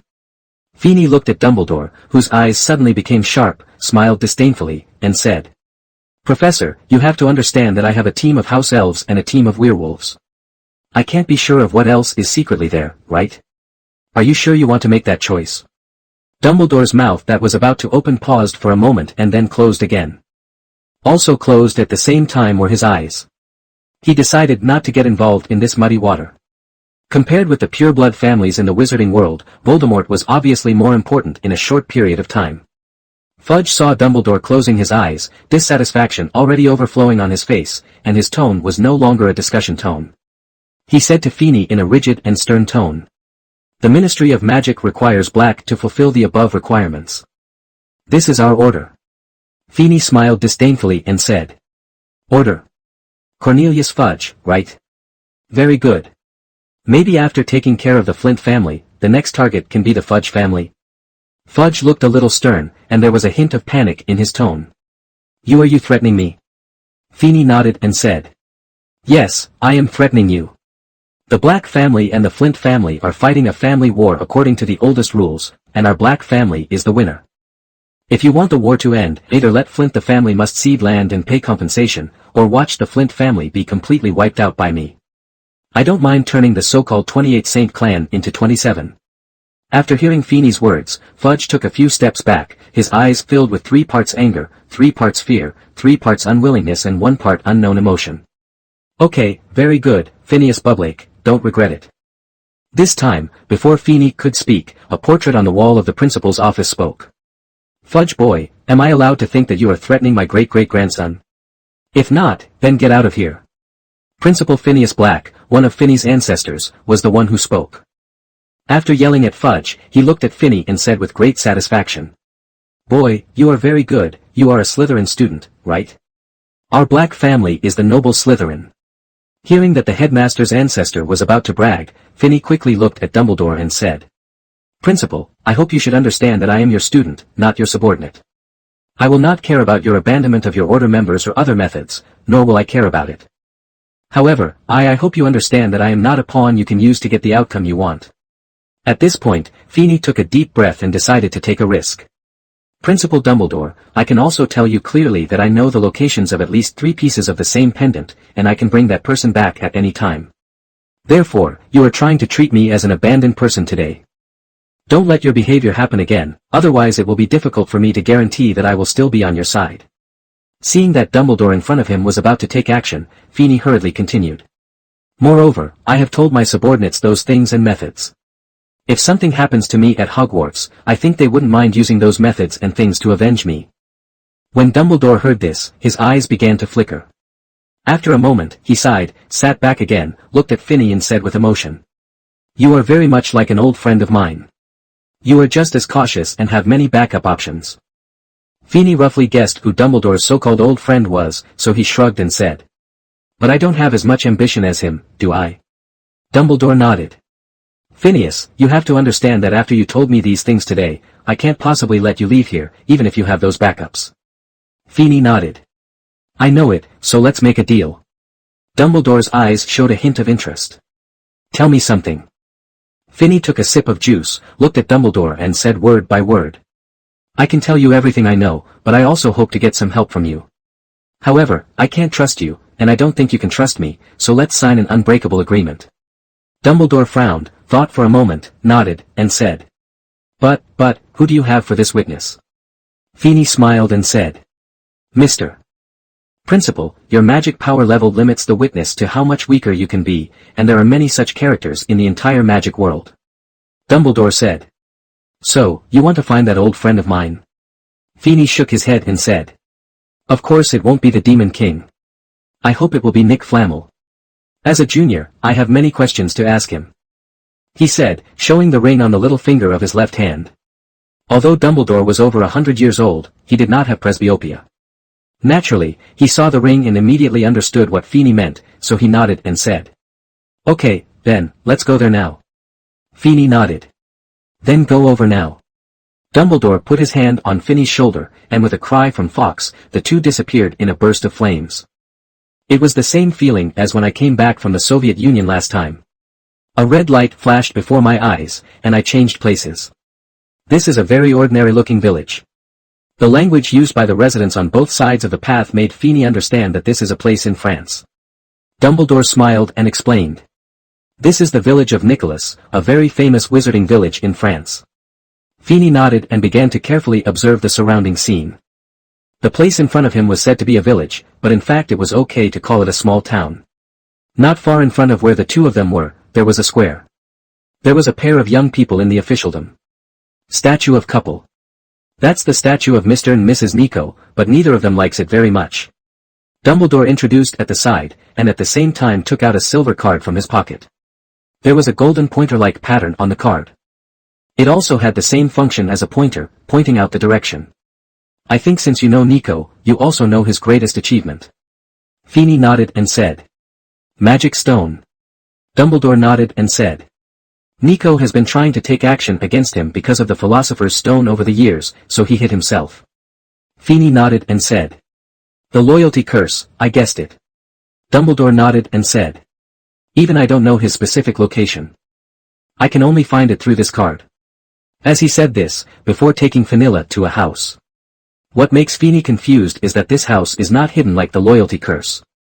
Even someone like him who has no idea of the location can see it. Dumbledore knocked on the door, and a house elf opened the door. He handed the silver card to the house elf. You two, please come inside. The house elf took one look at the result card and handed it back to Dumbledore. At the same time, he opened a hidden door next to it. Only then did Feeney notice that it was not a wall, but a door. Amazing. Feeney spoke. He had some ideas about the scene, but wasn't sure if his ideas were correct. Dumbledore must have noticed Feeney's doubts, or maybe he had similar doubts before, and said. Nico didn't hide the whole house, but he hid this door. At the same time, this house is not where he really lives. The place behind this door is. Looking at the safe house that Nico had arranged, thinking of his own number 12 Grimmauld place, there was no comparison at all. If possible, Finney would also like to learn this way and means of arranging a safe house. Albus? I didn't expect you to come here at this time. Isn't that planned still for a year? A very thin old man walked over, with a head full of white hair, and a skinny body with little flesh left. His old appearance spoke of the identity of the person in front of him. Sure enough, Dumbledore smiled happily when he saw him and said happily. Ah, there are some things that I need your help with. That plan has not changed, it will still be 1 year later. Nico looked at Finney and asked Dumbledore very doubtfully. Who is this? Dumbledore smiled and said. He is Phineas Black, a very talented young wizard and one of the heirs. Finney cooperated and showed his Ravenclaw ring when he heard this. The moment Nico saw the ring, he seemed to let out a sigh of relief, and his whole appearance became a little older. He smiled and said. Please forgive the precautions of an old man who is too old to fight. Finney listened to this and felt the slowly fading atmosphere in the surrounding rooms. He realized that even though he was brought here by Dumbledore, Nico Flamel was not at ease. This was contrary to the scene in the movie in Finney's previous life, but it was understandable when he thought about it carefully. After all, at that time, Newt was just a wizard who had just graduated not long ago, not an old man who is now nearly 100 years old. So many years ago, Nico must have been much stronger than he is now, and he didn't need to rely on the alchemical equipment in the house to protect himself, so he would not be so cautious about the people brought by Dumbledore. But now it's not possible. The magic world's thirst for the Philosopher's Stone has never diminished, but he is too old to fight. Finney, who has figured it out, smiled and shook his head and said. It doesn't matter, sir. Nico shook his head and said. Reintroduction, I am Nicholas Flamel, also known as Nico Flamel. According to the rules of the Ravenclaw heir, you can call me Senior. Feeney nodded and said. I'm Phineas Black, just call me Phineas, Senior. Nico nodded, turned sideways and said. Okay, let's not stand here talking anymore. Let's go in. Please forgive an old man for feeling tired after standing for a long time. Dumbledore and Finney followed Nico to the hall inside the house. Perinar is resting, so I won't prepare black tea for you. So, why did you come to see me? Dumbledore said. I came to see you this time in the hope that you can be a witness and help us implement an unbreakable agreement that cannot be broken. Nico was stunned for a moment and looked at the two of them, not knowing what they were thinking about. After a moment, he nodded and said. Okay. So, shall we start now? Dumbledore looked at Feeney with a questioning look in his eyes. Feeney nodded and said. Okay, but let's talk about the terms first. Dumbledore nodded. As it should be. Feeney said. First, I won't help the mysterious person. I think this is what you expect, Principal. Dumbledore nodded. What about the conditions? Feeney smiled and said. The condition is that before the mysterious man is completely dead, the Principal and your Order of the Phoenix cannot take action against me. They cannot cast any spells on me without my consent. Of course, healing and auxiliary spells are allowed. Dumbledore nodded and said. Can. Nico nodded and repeated. Then, first of all, Finney can't help the mysterious man, and accordingly Albus can't take action against Finney. Feeney continued to speak. The next day, I will provide you with the mysterious man's Horcrux, on the condition that each Horcrux is exchanged for a condition, which may be help, or it may be a request for something. Dumbledore thought about this for a while and then said. Yes, but it must be limited to not exceeding the value of the Horcrux you provided, and at the same time, it must not cause harm to the magic world. Feeny nodded. Nico repeated from the side. Second, every time Finney gives Dumbledore a Horcrux of a mysterious person, Dumbledore will give back items or requirements of corresponding value that do not harm the magical world. Feeny smiled and said. The last one, before the mysterious man dies completely, Professor Dumbledore has the responsibility to teach me any magical knowledge I wish to learn. Dumbledore frowned and said. Yes, but you need to let me decide whether that knowledge is something you should be exposed to. Feeny shook his head and said. Well, you can consider whether to teach me the knowledge I hope to learn, but I need 3 forced opportunities.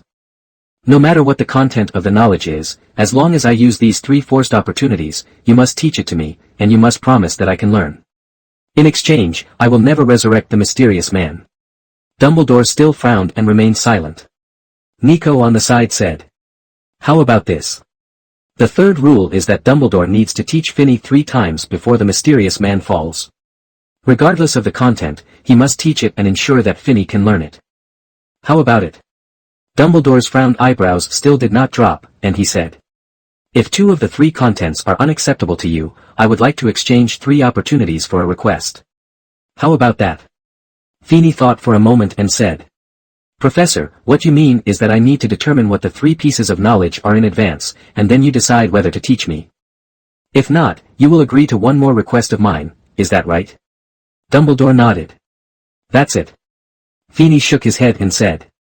I'm not sure what kind of knowledge I want to gain, so this is very inappropriate for me. How about this, I won't ask you for knowledge about the soul or black magic, and you can't refuse other knowledge. Dumbledore thought for a moment and said. Yes, except for knowledge about the soul and black magic, I can teach you 3 items and you are guaranteed to learn them. Nico nodded with a smile, pulled out a wand from the pen holder on the coffee table, and said to the 2 of them. Well, let's get started now, hold your hands together. Dumbledore and Finney nodded, stood up, and held hands. Nico stood on one side, pointed his wand at the 2 people's clasped hands, and asked. Mr. Phineas Black, do you swear to never serve Voldemort in exchange for Albus Dumbledore and never to harm you? Feeny nodded. I swear. Albus Dumbledore, do you swear that you will never attack Phineas Black in exchange for him never serving Voldemort? I swear. Phineas Black, do you swear to provide Albus Dumbledore with Voldemort's Horcruxes? I swear. Albus Dumbledore, do you swear that for every Horcrux Phineas Black provides to Voldemort, you will agree to one of his requests not to harm the wizarding world? I swear. Phineas Black, do you swear never to resurrect Voldemort? I swear. Albus Dumbledore, do you swear to teach Phineas Black 3 pieces of magical knowledge that do not involve the soul or dark magic? I swear. Nico nodded. Very good. A burst of magic shot out from the tip of his wand and wrapped around the hands held by Finney and Dumbledore, then turned into a golden chain and slowly disappeared. Only a pale pink scar remained. Nico smiled and said. Don't worry, this scar will disappear on its own in a day, and then as long as you don't break your oath, the chains will not reappear. Please remember, don't break your oath, because that may make you face death, or even die from it. Dumbledore nodded. This was obviously not the first time he had made an unbreakable vow, and he understood this very well. But this was the first time for Feeny, so he kept everything Nico said in his mind to make sure it wouldn't hurt him. Okay, let's sit down and talk. Feeny, what are you interested in? Nico smiled and said. After hearing this, Feeny asked. Actually, I really have a doubt about you, Senior Nico. You ask. If I remember correctly, Senior, you graduated from Beauxbatons Academy of Witchcraft and Wizardry, right? And the Ravenclaw heritage is in Hogwarts, so, Senior, how did you get it? Nico smiled and said. Well, I've already said it. At that time, when Albus was still in school at Hogwarts, he met me through his teacher, and then we started exchanging letters. However, it wasn't until he graduated and traveled around the world we met for the first time and he studied alchemy with me for a long time. Later, he returned to Hogwarts to teach, and I also visited him there once. That's when I discovered the magical room with magical power. At that time, I just wanted to make an alchemy item, so I discovered the Ravenclaw inheritance. Out of curiosity, I tried to open that inheritance. After hearing this, Feeny suddenly felt that the ring on his hand no longer smelled good. He had spent almost a year trying to find something that someone just passed by and wanted to do an experiment. Nico was visiting Hogwarts and it was impossible to stay long, so Nico made the Ravenclaw ring in a very short period of time, obtained the Ravenclaw inheritance, and later left a large number of them in the secret room. Data of. Nico noticed the expression on Feeney's face, and with a thought in his mind, he understood what Feeney was thinking at this time, so he smiled and said, "You have to know that I was over 400 years old at that time. After 400 years of accumulation, I had already come into contact with things in the Ravenclaw inheritance. Therefore, it is normal to be able to easily discover those things. However, you have to know that he is only a teenager, and he is still a child. He is already very talented if he can find and enter the secret room." Dumbledore nodded in agreement and said, "Indeed, Feeney, you are already very talented. I think you can make friends with people of your own age instead of like you do now." Feeney frowned and looked at Dumbledore and said, "Professor, do I not want to make friends? I don't believe you would have imagined how embarrassing my situation was in the wizarding world before I entered school, but you still sorted me into Slytherin." Dumbledore coughed twice and said, "That was assigned by the sorting hat, and it never went wrong." Feeney looked closely into Dumbledore's eyes and said, "Really? Just because there has never been a mistake doesn't mean it won't make mistakes, right? Moreover, I think as the principal's professor, you can influence the sorting hat's decision within a certain range, but you didn't do that. Or rather, the current result was influenced by you." Dumbledore opened his mouth to say something, but was interrupted by Feeney. "Forget it, it's already like this anyway. I believe that after this incident with the Flint family, my situation in Slytherin will also change. Moreover, with this, I think, Principal, you don't have to worry about and guard against me." As he said this, Feeney raised his hand to indicate the scar on it. The two people with an unbreakable oath had absolutely no need to test each other like before. Dumbledore thought for a moment, nodded, and agreed with Feeney's statement, then stood up and said, "Okay, the matter is settled, we can go back." Feeney shook his head and said, "Wait a minute, I think the Ministry of Magic will definitely want to find some family alliances to put pressure on me if it suffers a loss from me today. Although I don't care at all, Professor, you may have to worry about it." Dumbledore was stunned for a moment, and then thought of what Feeney meant. Indeed, Fudge was humiliated by Feeney and will definitely find a way to get revenge after leaving Hogwarts. Even if he can't do it now, he will do it in the future. Moreover, when Fudge came here today, it can be clearly seen that there are shadows of some families behind him. To a large extent, they are the shadows of pure academic families from other countries. They do not want the British magic world to stop at all. It is best to have more than one family. The family is slowly falling apart. And Feeney's current move can be said to be the best way to break the internal friction, so they will definitely take action. Even if Fudge can't get through here, they will start to directly put pressure on Feeney and Hogwarts. Fudge's IQ is not low, and his political vision is not bad. He will definitely seize this opportunity and cooperate with those foreign pure academic families and the British pure-blood families to put pressure on Hogwarts and Feeney. Just like Feeney said, he could not care at all, or even ignore those people, but Dumbledore couldn't. After all, he had an official position and reputation. Even if he didn't care about those things at all, he still had to consider them. Not to mention, his plan will start in the next few years. At this time, he must ensure that there will be no problems with the plan, and the premise of this guarantee is that there will be no problems with his status and reputation. Therefore, it is inevitable to have troubles later on. In this case, hiding here with Nico is really a good idea. After thinking about it, Dumbledore smiled and sat back, and said to Nico with a smile, "Good man, it seems you have to remind Perino to cook a little more tonight. Feeney and I have a good appetite today." Feeney nodded and said, "Sorry to trouble you, Nico-senpai." Nico smiled and waved his hand and said, "These are all small things. Although Perino prefers to do housework, house elves do the tiring things like dinner." Dumbledore nodded, changed the topic and said, "Speaking of house elves, Feeney has formed a team of house elves to fight." Nico was also stunned when he heard this, then looked at Feeney with interest and asked, "If I remember correctly, even if it is someone else's house elf, it cannot attack wizards when the owner is not hurt, right? This is the contract in their blood." Feeney nodded and said, "That's right, so my team is all young house elves that I bought a few years ago. They have not been influenced by their parents. In addition, I have been instilling in them that I am the only one they are loyal to. Other wizards don't need to care at all. I am an equal to them."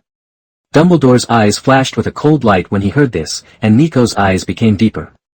If it were someone else, they might not understand what Feeney did. How could the two old men who have lived for 100 years not see it? Especially when Finney has already said it very clearly, just short of saying it directly. If they still can't see it, then these two old men will say that they have lived in vain all these years, and the knowledge accumulated over these years is redundant. It is precisely because they understand what this problem represents that their reaction is so intense. Because what Finney was talking about at this time was actually changing the contract content in the house elf bloodline from another angle. The order in which they need to be loyal to is changed from the wizard group, individual families, and independent wizards to the independent wizard Finney himself. There is no importance to the family, or even to the wizard group, and they need to be loyal. Moreover, there is another point in Finney's words that Dumbledore and Nico should pay attention to. That is, except for Finney, house elves and other wizards are equal. In other words, Finney is creating something for the house elves. An impression that he was above all wizards. The consequences of this are very serious. The house elves will think that other wizards will also be Finney's servants and slaves, and their behavior against Finney is against the rules. When they fight, they will be more aggressive. Fierce and without any scruples. Not to mention that the bigger hidden danger is that after Finney's death, if the contracts in the blood of these house elves really changed as Finney said. Finney is their only master. After Finney's death, the power of the contract will be weakened to the extreme, and it may even become invalid at that time. At that time, the second goblin rebellion will occur, but this time, the ones who initiate judgment are not those goblins who still have other ideas. But it was a house elf that the wizard never paid attention to. Dumbledore looked at Finney seriously. Finney, there are hidden dangers in your approach. Finney naturally knew what he was talking about. After all, he was the one who came up with the idea of training house elves to fight, and it was also his idea to try to change the contract. Don't worry, Professor, the contract in the house elf bloodline will not change, and I can't change it. All I did was add a mandatory priority to the contract. While I still exist, these house elves will still regard me as their master even if they are released by me. They will never take action against me and will take action against other wizards under my orders. When I leave, this contract will be invalid, and they will still be loyal to the wizard. It is impossible for me to leave such a big hidden danger to my descendants, not to mention that this contract corresponds to me and my portrait. Naturally, it has the same effect, but the authority is not as high as mine. So if I die, these house elves, including their descendants, will also be controlled by my portrait. I think Hogwarts will not mind collecting a portrait of me after my death. Dumbledore nodded. Of course, Hogwarts will not refuse outstanding students to leave their portraits in the school. At this moment, Dumbledore actually felt a little regretful. Finney's existence was not much safer than Voldemort. Voldemort could be said to be a terrorist. His old friend wanted to reform the wizarding world, but compared to them, the little wizard in front of him was another situation. It can be said that he is trying to subvert the world. Nico sighed, rolled his eyes, and changed the topic, feeling tired at the same time. Even though today was just the first time I met Finney, I still felt that this was a junior I could be friends with, just like when I first met Dumbledore. If the two people in front of you are chatting alone, it can be said to be a good experience. However, if the two people in front of you are brought together, it will be a disaster. Nico secretly decided in his mind that he would never talk to the two people in front of him at the same time in the future. Although he had lived long enough and had given up his obsession and was ready to die, he didn't want to die like this. Finney, is that your wand inside that cane? Nico looked at the wolf-headed cane that Finney had been holding in his hand and asked. Finney nodded, took the wand out of the cane and handed it to Nico. It's my wand, but the second one. Nico nodded, looked at the wand in his hand carefully and asked. Ollivander did it? Finney nodded and said with a smile. Of course, there are only a handful of wizards in Europe who can make wands. Among them are some who live in seclusion like you. The rest can make wands and sell them even less. And in the UK the Ollivander family may not be the best when it comes to making wands, but they are certainly the most experienced, and they are also the easiest to obtain, as long as they have gold galleons. Nico nodded and said. Indeed, there are far fewer people making wands nowadays. In my day, the wands used by wizards were either made by themselves or made by their parents or teachers. Almost everyone was a wand maker. It's a pity that, everyone's water quality is different, and the Ollivander family is really famous in the wand industry, so gradually they are too lazy to make their own and instead order it. Nico briefly talked about wands in his time, and then returned the topic to Finney's wand. Sorwood? Finney nodded and said. Yes, the stick is made of rosewood and has a phoenix feather core. Nico touched the wand in his hand and looked at Dumbledore with a smile and said. Albus, I remember your first wand was made of this material, right? Dumbledore obviously didn't expect that Finney's new wand would be made of this material. He looked at Finney in surprise and nodded and said, "Yes, but it was destroyed in an experiment in 1927. It's a pity. It was a good wand." Experiment? 1927.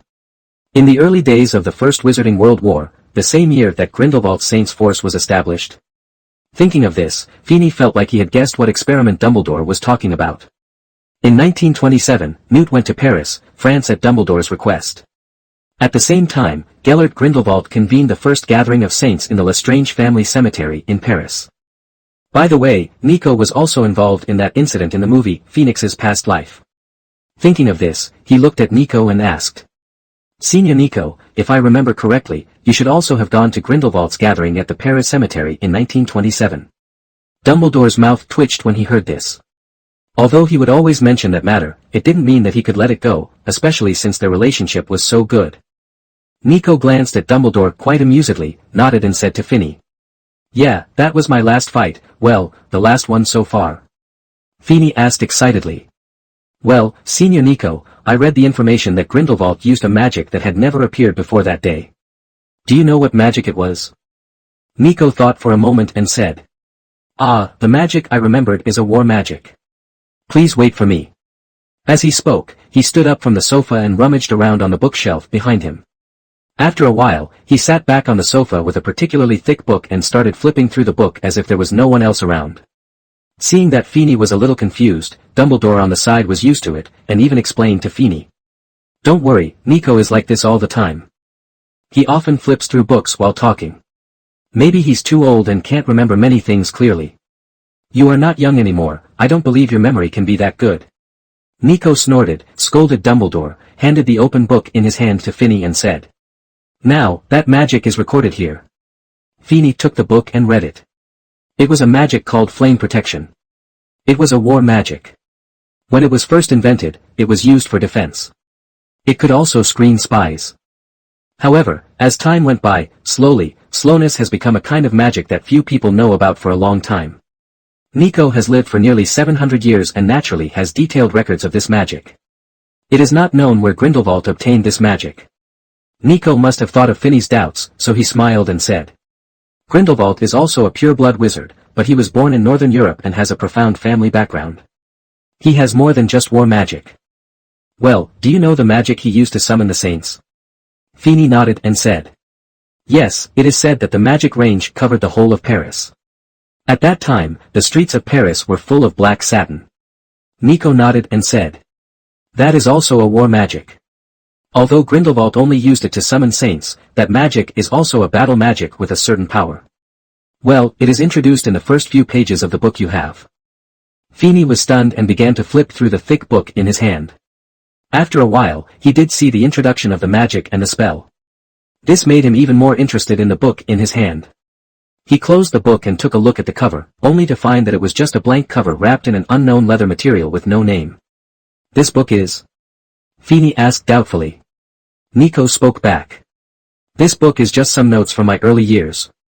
It records some of the magic I encountered and mastered when I was young. It also contains some of my alchemy experience. Well, I'll give it to you as a gift." Not only was Finney stunned, but Dumbledore was also stunned. You know, he also knew about this notebook. He had asked for it from Nico many years ago, but it turned out that the book was still with Nico.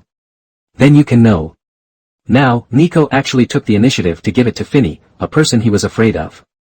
This made Dumbledore very confused and asked, "Nico, here." Nico waved his hand and said, "Don't worry, I've deleted all the secret and soul-related things, and I'm old. If I can agree to your plan, I think you already know what I mean. So, I also need a successor, don't I?" Dumbledore glanced at Finney and used a secret method to speak to Nico. "But, Nico, I think you can see that Phineas's character and some of his current actions cannot protect him in the future." Nico interrupted him and said, "We can't guard against a child because of what his future may be like. Isn't that why you made that child what he is now? Haven't you learned your lesson yet?" Dumbledore's face was very complicated. He knew very well that what Nico said was right, and for many young wizards, he did the same thing. However, Phineas, he had no choice. Dumbledore is a very controlling person, especially in schools. Even if many young wizards have the possibility of becoming the second Voldemort, he has the confidence to control them and not take that path. However, Phineas is different. From the first conversation after Phineas handed the locket to Dumbledore, he made Dumbledore understand that the little wizard had his own judgment and his own plans and ideas. This is something he can't control. This is undoubtedly what makes Dumbledore unacceptable, and it is also what makes him most at ease with Phineas. He is talented, has his own goals and ideas, and is also very strong. He is unwilling to suffer a little loss and never gives in.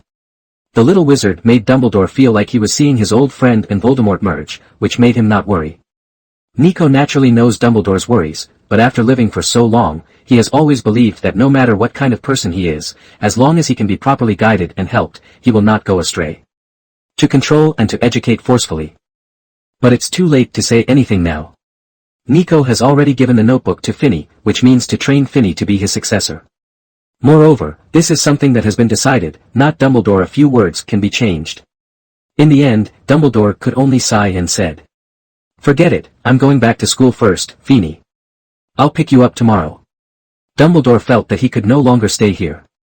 It was better to go back to school and be annoyed by the Ministry of Magic and those people from the family than to worry here constantly and not have any effect. Out of sight, out of mind, let's go back to Hogwarts. Watching Dumbledore leave in a burst of fire, Phineas and Nico looked at each other. Nico stood up and said, "I'm going to tell Perennial about your stay here tonight." Phineas nodded and raised the book in his hand, indicating that he could just read. Nico is still very satisfied with Phineas's attitude. In the final analysis, wizards, apart from the magic power in their blood, what can determine victory or defeat is their own knowledge. The more knowledge you have, the more preparations you can make, especially in the alchemist profession. The more preparations you have, the more alchemical products you have. Never underestimate an alchemist, because you have no idea how many weird alchemical products he has in his body. Well, if you need to experiment, you can go downstairs. There is an alchemy laboratory there. The room next to the laboratory is a magic laboratory. You can test some magic or create some alchemical products there. I'll go and see Pay. Renard, it stands to reason that she should be awake. Dumbledore, where is Phineas Black? A voice of suppressed anger came from the principal's office at Hogwarts, leaving Professor McGonagall stunned as she was about to knock on the door of the principal's office. What did Mr. Black do to make people so angry? She was very confused, but she still knocked on the office door. Come in. Dumbledore's voice came from inside. Professor McGonagall opened the door and walked in. She saw Fudge, the Minister of Magic, and several men she didn't know standing in front of Dumbledore's desk. His face flushed, and he was roaring at Dumbledore. What? Ah, Minerva, what do you want from me? Dumbledore didn't care at all about the roars of the wizards in front of him, as if he didn't hear them, and asked Professor McGonagall. McGonagall was also stunned. Looking at the scene in front of him, he also understood that Dumbledore wanted to use himself as an excuse to escape from here. However, although she didn't know what it was, according to Dumbledore's habit of being lazy from time to time, she didn't think it was a good thing to tell him to leave at this time. What if Dumbledore is not here and these people come to find him? So she told the truth. Today, many professors have reported that the atmosphere in the school is very wrong, especially Gryffindor and Slytherin. If my Snape hadn't arrived in time, they would have started fighting. Albus, this matter we can't ignore it anymore. Ah, they are still young, aren't they? At least they can still enjoy the excitement of fighting. Dumbledore said with a clear expression. Apparently, he was annoyed by the noise from Fudge and these wizards. When McGonagall heard this, her face became stern, her eyes just stared at Dumbledore, motionless. Staring at Dumbledore felt a little unnatural, coughed slightly and said. They should be taken care of, but I think you and Severus have already punished them, haven't you? Since you have already accepted the punishment, I think there is no need for me to punish them anymore. Mag was a little angry. Albus Dumbledore. By including his first name and surname, it can be seen that Professor McGonagall was indeed very angry at this time. This matter is really serious. If Snape and I hadn't happened to meet each other, by the time we reacted and found out about this matter, most of those students would have been nearest Mungo's hospital for magical maladies and maladies. If she hadn't gone to Snape to ask about Phineas before, and then the two of them planned to go to Phineas to ask about it, and happened to meet that group of students. They had already started fighting. You know, there were not only lower grade students there at that time, but also many senior students. If there was a fight, it would be a miracle that those little wizards would be slightly injured. You know, those senior students in their 6th and 7th years have mastered a certain amount of combat magic. If a fight breaks out, will Hogwarts be able to handle it? Dumbledore's attitude seemed to be that he didn't care about this matter at all, which made Professor McGonagall very angry, although she also knew that Dumbledore had many other things to do, and those things were very important. However, in her opinion, educating students is also very important. This sentiment became even more aggravated after Dumbledore did not fulfill his responsibilities as principal, but instead blamed everything on himself, the vice principal. Dumbledore rolled his eyes and said, "Ah, then this matter is indeed serious. Minerva, please wait for me for a moment. I will go with you to take a look at this matter." After speaking, he looked at Fudge and others and said, "Fudge, I think you heard it, there are some things in the school that I need to deal with immediately, so, you guys?" Before Fudge could speak, a male wizard behind him spoke. "Albus Dumbledore, I don't care what happens in your school. You must hand over Phineas Black today. His rash action against the Flint family violated the laws of the wizarding world. We need take him away and investigate, whoever is here can't stop us." This wizard had not spoken before. It was Fudge, and a wizard from the British wizarding world spoke to Dumbledore, asking about Phineas' whereabouts. Now, when the male wizard saw that Dumbledore had not told him the answer for a long time and wanted to leave, he was naturally unwilling and spoke directly. He did not care about Dumbledore's status. His family, who was born in Germany, supported Grindelwald during World War I. Dumbledore's victory over Grindelwald could be said to have ruined many of their family's plans. He naturally has a bad sense of Dumbledore, and, in his opinion, Dumbledore is already old and no longer has the strength that defeated Grindelwald decades ago. When Dumbledore heard this, he looked at the wizard with sharp eyes and said, "Let's not talk about whether Mr. Black has violated the law. This is not something you, a German wizard, should get involved in. Why, do you think the British Ministry of Magic is just a decoration? Or, you don't take me seriously at all?" Saying this, Dumbledore's body showed a frightening aura. And just with this momentum, the wizard who spoke before was speechless. He looked at Dumbledore angrily. "Albus Dumbledore. What are you going to do? Are you going to attack me? I tell you, I have the Elder Council of the wizarding world behind me. It is certain that Phineas Black has violated the law. Even if he has not, I say he has violated it, and he has violated it." Hearing this, Dumbledore's original momentum was retracted, and his eyes looking at the wizard changed from fierce to sympathetic. Dumbledore began to doubt whether the wizard in front of him was a fool. He has the Elder Council behind him, but doesn't Phineas Black's Black family have it behind him? He also said that if it is illegal, it is illegal. Those who don't know would think that the Elder Council is run by his family. As a legendary wizard, Dumbledore naturally knows who the real people in power in the Elder Council are. Those are legendary wizards who have lived for thousands of years. Unlike Nico, the elixir of immortality that those wizards take is not a defective product made from a semi-finished Philosopher's Stone, but is made from the real Philosopher's Stone. It maintains the life of wizards without weakening them. What those wizards want is the relative balance of the magic world. As long as it does not affect their existence, they don't care about many things at all. Otherwise, they would have taken action long ago when Voldemort and Grindelwald appeared. They would never watch them establish their own forces and endanger the magic world. Although, now the House of Elders will intervene in the affairs of the Black family and the Flint family. However, their position is with the winning Black family, not the Flint family, so these people in front of them are just cannon fodder sent by a family that does not want the Black family to rise again. Needless to say, Dumbledore and everyone else present could figure this out if they were smart enough. Isn't the reason why they came to put pressure on Dumbledore because they knew that if the elders intervened, they would have nothing to do? As a result, this descendant of an unknown family turned out to be so brainless. Even Fudge had to admit that the saying circulated in the magic world was correct when he saw such a scene. There are many fools in pureblood families. "John, shut up." Just when everyone didn't know what to say, a wizard standing next to Fudge yelled at the embarrassing and funny words he just yelled at Dumbledore. Obviously, this wizard and the idiot wizard are together, and this wizard may be the one with more seniority or power. I saw this wizard saying to Dumbledore, "Professor Dumbledore, I'm very sorry. This is the first time John has left the family. Therefore, there are many things he said without thinking, which offended him. Please don't blame him." He paused, glanced at Fudge, and then continued to talk to Dumbledore. "However, Professor Dumbledore, what John said is not wrong. Phineas Black's attack on the Flint family did violate some rules. As early as after the fall of the mysterious man, all of us in Europe, the Pureblood families, have agreed with each other not to start another family war, and the Black family took the initiative to initiate a war this time, which is obviously a violation of the rules of our Pureblood Council. So, Professor, you can't protect him. Please hand him over. We won't do anything to him. As long as he returns everything he got from the Flint family this time, and then do what he did to the Flint family. Just pay appropriate compensation. The wizard's words were not as strong and unreasonable as John's words, and they seemed reasonable, but were they really like this? Both Dumbledore and Professor McGonagall, who were watching from the sidelines, knew very well how much nonsense there was.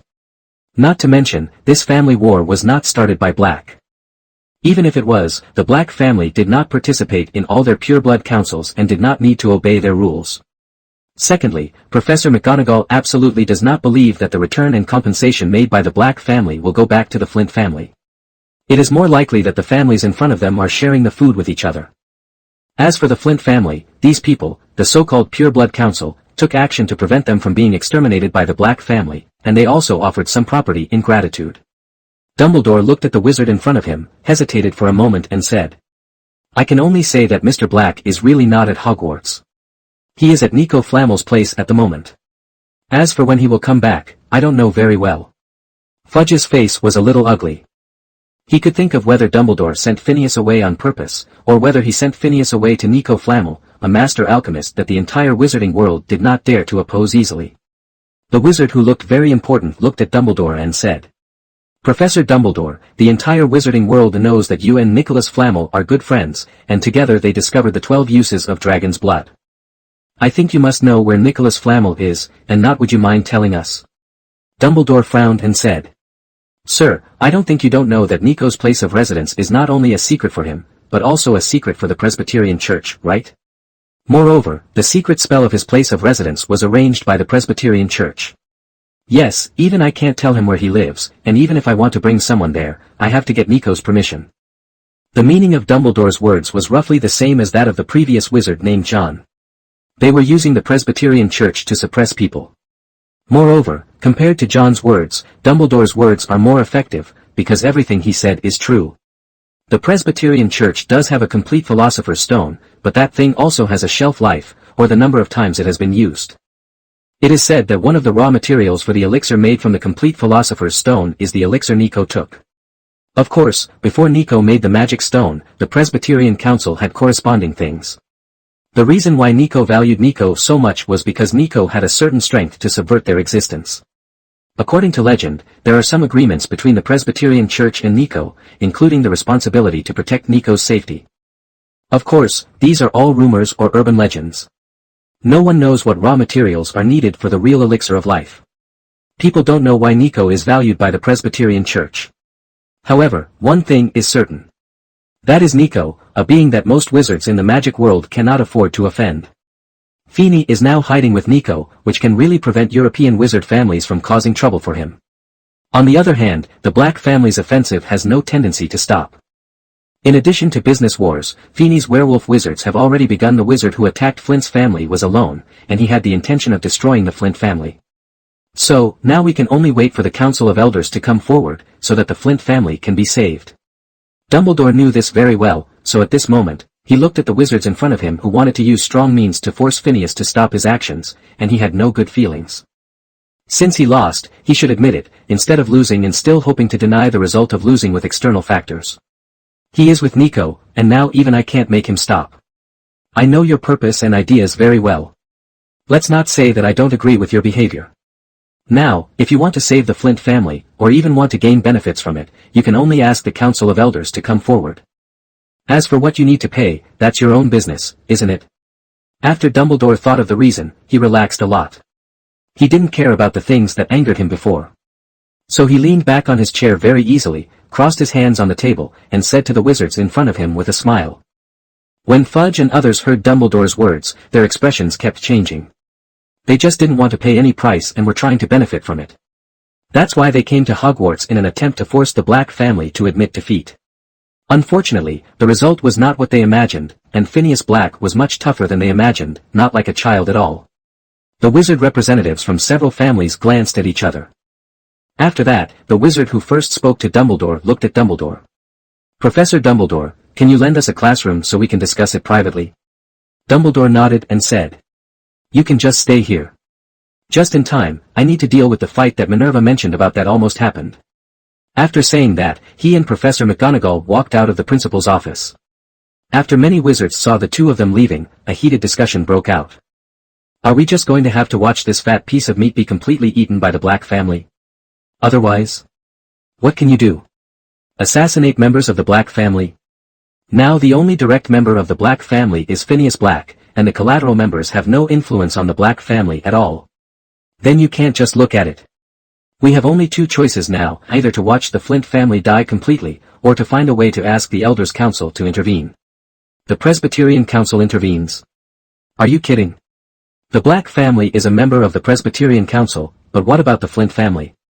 The most outstanding member is the one who invented the Wolfsbane potion, and it is just a Wisengamot council, they are just members. The Presbyterian Church will not take the initiative to protect such a family.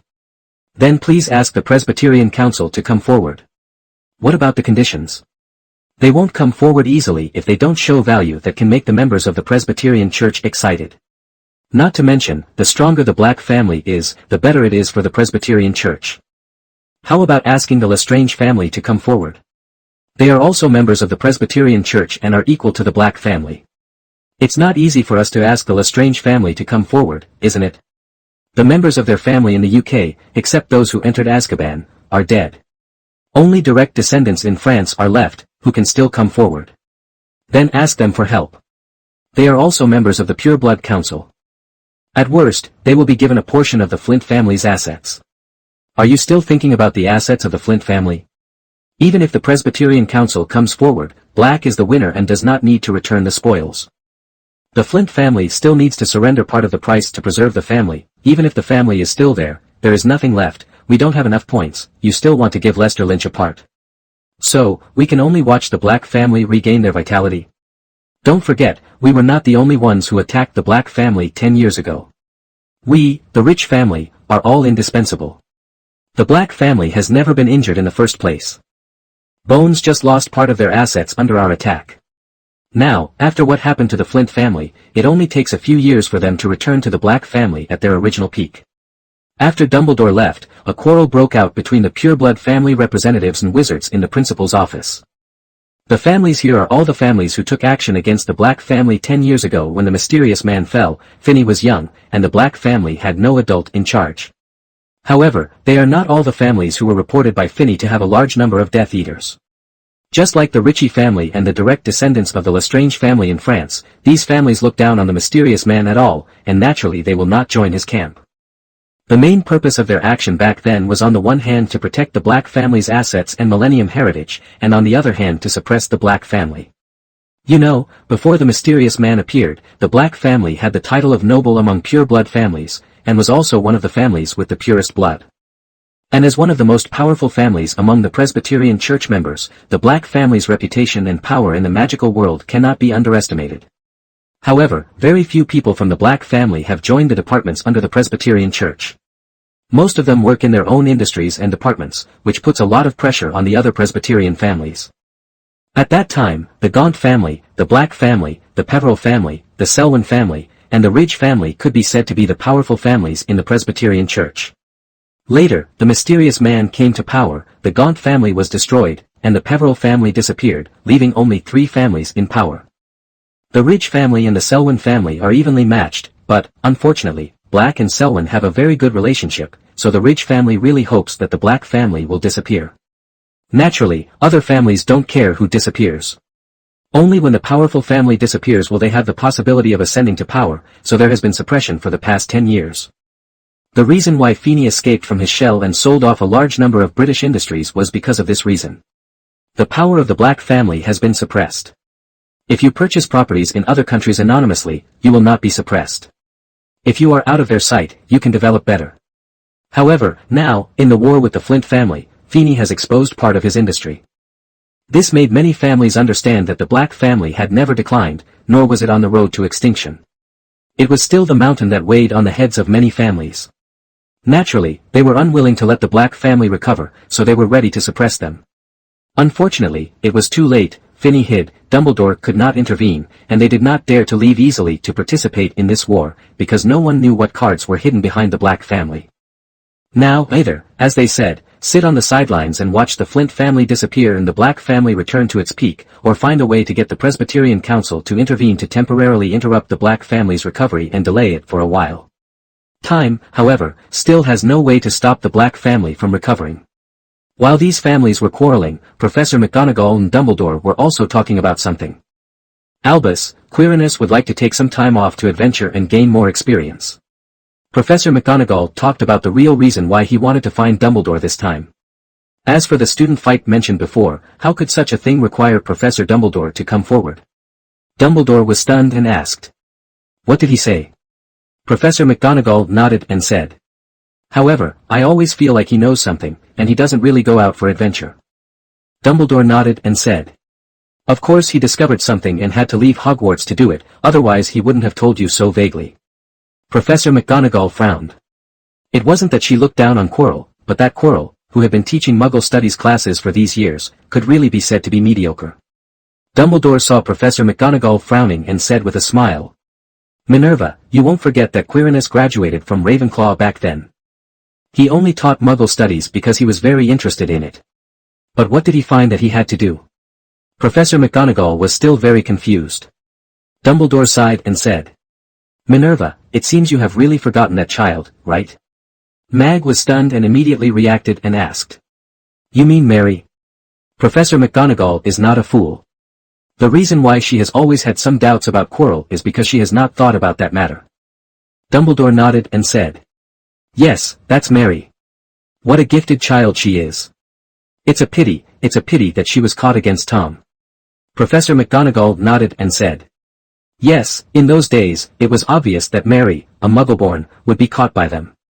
Dumbledore's eyes became confused, and he recalled what happened to the child. Mary Jones, a little Muggleborn wizard from Ravenclaw, is very talented. Especially after the 3rd grade, it attracted the attention of almost all professors. At that time, Dumbledore was only the acting principal and a professor of Transfiguration, and Mary was a member of his Transfiguration Club. At that time, Mary had the opportunity to open Ravenclaw's inheritance secret room, and she even started making rings when she was in 5th grade. However, it is a pity that she was caught by Death Eaters during a vacation after she publicly expressed her views on Death Eaters and disparaging articles about you-know-who, and then was tortured to death. When Dumbledore and the others got the news and rushed over, all they saw was a body covered in blood and with missing limbs. At that time, Quirrell and Mary were a couple, and they were a couple seen by many professors. After Quirrell graduated, he stayed at Hogwarts and became the Muggle Studies professor. Therefore, over time, most people have forgotten that Quirrell also participated in the global absolute competition and was a wizard who almost won the championship. Almost everyone has forgotten that Quirrell was very talented in magic, and he was born in Ravenclaw and developed many magic spells. Dumbledore had always suspected that Quirrell had never given up his hatred of the mysterious man. Even after the Potters defeated the mysterious man, he did not need Dumbledore's reminder to believe that the mysterious man would die like this. This time he applied for an adventure and travel, which made Dumbledore have to suspect that Quirrell had clues about the mysterious person. Minerva, go and teach Quirrell to come over. Forget it, I'll go to his office to find him myself. By the way, remember to tell the house elves to ignore the people in my office. If you are not afraid of hunger and still stay in my office, then let them stay. Mag nodded. Good. Then he turned around and walked toward the kitchen below the castle. Dumbledore went to Quirrell's office. Quirrell, do you want to travel? Dumbledore asked as soon as he saw Quirrell. Quirrell nodded. Yes, I still have too little knowledge now, and if everything goes well, I think I can be a professor of defense against the dark arts when I come back. Professor, haven't you always wanted me to teach that class? Dumbledore sighed, looked into Quirrell's eyes and asked. Quirrell, tell me the truth, did you find any traces of him? Quirrell sighed and said. Perhaps you are the only one who can still understand me so well. Yes, that's right. I have never given up looking for him over the years. Until not long ago, a friend of mine, a very cunning friend, was near Albania. A clue was found in the forest, and that friend died there because of this clue. He could only inform me of that place before he died. So, you want to go in person? Dumbledore stared into Quirrell's eyes. Quirrell nodded and said. Of course, I have to go, Professor, I don't believe you can't see the problem with me with your magic water quality. When Dumbledore heard this, he was also stunned. His eyes narrowed and he looked at Quirrell's body in the light blue light. This? How did you do this, Quirinus? Quirrell smiled freely and said. The message that friend brought me before he died was actually an object. As he spoke, he took out a suitcase from the cabinet on the side. It was open to reveal an item wrapped in black cloth. It was a piece of bark with the following words on it. On the road to immortality, I have gone farther than anyone else. Dumbledore was immediately attracted to the bark, but not because of the words on it, but because of the bark itself. Is it a curse? Quirrell nodded. I thought it was just an ordinary curse at first. It wasn't until I was actually caught that I was sure that it was a curse about the soul. It would continue to weaken my soul until I died, and it was still an incomplete curse. As a result, it cannot be analyzed. Dumbledore sighed and asked. How much longer? 3 years, if I go according to my plan, I still have 3 years. If I do nothing, I only have 5 years at most. You've decided. Of course, the mysterious man's so-called path to immortality should be to split the soul, which is the so-called Horcrux. As long as my plan succeeds, maybe I can know how many Horcruxes he has in total, and even destroy the current main soul. After that, as long as you, Professor, destroy all the Horcruxes, we will be completely victorious. Dumbledore sighed and said. I know that he has Horcruxes, and more than one. Now, I can vaguely confirm the existence of several Horcruxes. As for how many times he has split his soul, I think I might be able to get the news from Horace. Quirrell shook his head and said. But they are all inaccurate, aren't they? As long as my method is successful, I will get the most accurate information, and it can even solve the problem once and for all. Dumbledore looked at Quirrell and opened his mouth to say something, but in the end he could only close it and let out a long sigh. In the end, Quirrell left Hogwarts and went to make his own plan. Although Dumbledore was not sure what Quirrell's plan was, he still understood the price that might be paid if Quirrell's plan was to be implemented successfully. It would be his own life. After Fudge and the Pureblood wizards stayed at Hogwarts for a whole day, they completely understood that Feeney would not be convinced by their pressure, so they left here one after another. Not to mention a series of events in Hogwarts. At this time, Finney, although he only stayed with Nicholas, Jen and Nico for 2 days, he learned a lot. Finney, here's your cane. Nico said as he handed the cane where Finney's wand was placed back to Finney. The originally gold-plated cane had now changed its appearance. Some mysterious patterns appeared on the halo's staff. The patterns were a metallic color like silver, giving the luxurious cane a touch of nobility. Although your cane is made by Ollivander, it is just an ordinary item. If I have to say something, it is that it is very strong. Nico smiled and said. Feeney looked at the cane in his hand and asked. Senior brother Nico, have you made any changes? I can feel the fluctuations of magic power from these patterns. Nico glanced at Feeney in surprise and said. I haven't realized before that you are so sensitive to magic. You know, even Dumbledore couldn't do this at your age. Feeney scratched his head and said with a smile. It's nothing. I went through a blood sublimation ceremony in my family before, and the effect was pretty good. Nico nodded, already understanding in his heart, knowing that what Feeney was talking about was not an ordinary blood sublimation ceremony, it must be a very advanced one, which can bring the wizard's bloodline as close as possible to the bloodline of his ancestors. Well, since you can feel it, I will tell you carefully. The material of your previous cane itself is already very good. It doesn't look like it is gold-plated, but it is not. I don't know what you think about that boy Ollivander. What did he do? He actually used an alloy mixed with fairy metal to make this cane. Although it is not very precious, it can be said to be a relatively expensive material. When Feeney heard this, he looked at the cane in his hand with some surprise. He had never noticed the material of his cane before. After all, this thing is an item that hides the magic wand and replaces the gentleman's staff. Nico continued. Because the material itself is good, I used mithril to add some magic text on it. He paused, then took down a few books from the bookshelf behind him and handed them to Feeney. Speaking of which, in addition to the change of matter itself, the basis of alchemy is the application of magic texts. This refers to not only ancient magic texts, but also modern magic texts. However, I estimate that Hogwarts will teach modern runes, and Ravenclaw's inheritance is ancient runes as the core. These books introduce commonly used modern runes, as well as some of my research on ancient Mo1. You can look back, take a good look. The magic text is engraved inside the object, and the magic text can be actively absorbed by the attachment. Or the magic text array used to instill magic power is considered an alchemical item. It can be said to be the same as the method you learned before to change the substance itself. They are two parts of modern alchemy. The magic inscription technique is the most commonly used, and the material transformation technique is the latter to a higher level. Of course, I often use both methods at the same time. I carved an iron armor spell on your cane that can actively absorb the magic power in the air. The way to trigger it is to knock the cane hard on the ground. It is just average and can resist some evil spells. At the same time, I am still inside the cane. Some magic words are engraved to increase the activity of magic power. As long as you use magic power to trigger these magic words, the magic power in your body will become very active within a certain period of time, and you will have better effects in casting spells. Because the cane itself is a complete item, and I have no intention of completely remaking it, so most of the magic words are engraved on the surface. The patterns on it are used to hide the magic words, and at the same time, they are also magical. To clear the channel, you can input magic power into the cane to enhance the effect of the iron armor spell. The entire pattern is made of mithril, which has good magic conductivity. Phineas took a closer look at the pattern on the cane and did not see the hidden magic text. He understood in his heart that this was due to Nico's skillful technique due to his 500 years of alchemy experience. At the same time, he slammed the cane to the bottom, and a transparent iron armor spell appeared next to Phineas. He tried to strengthen the magic input through the cane according to Nico's words, and the iron armor spell became stronger. Nico smiled and said, "The magic spell on the cane is all on the stick. Even if you pull out the magic wand on the tip of the stick and use it for fighting, it will not affect it."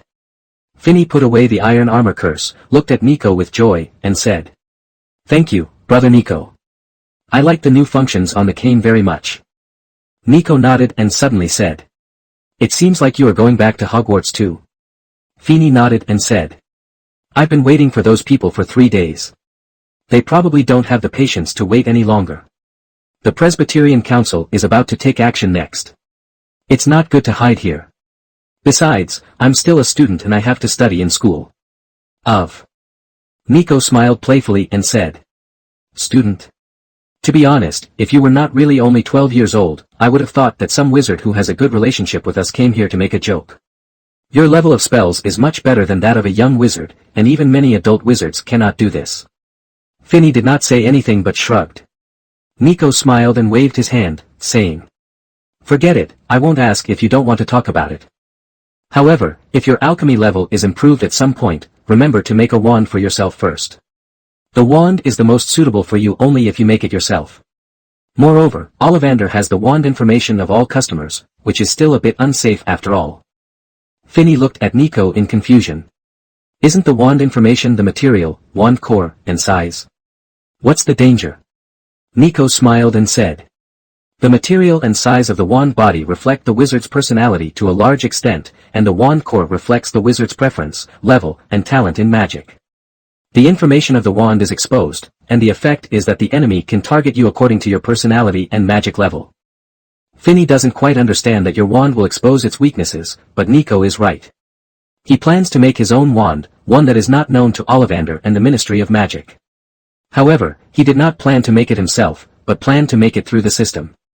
The material of the staff had already been decided, which was snake wood, but he was still hesitant about the core of the staff. Logically speaking, phoenix feathers are more suitable. The core of the wand he is holding is phoenix feathers. However, Phineas always felt that this should not be the material of his own wand, so he kept hesitating. And, most importantly, he has barely collected all the gems needed to customize the wand for the system. We also need to set aside gems for emergency use, so this matter still has to wait. Sure enough, just after Phineas packed up the books that Nico asked him to take away, Dumbledore appeared outside the house in the light of Fawkes's fire.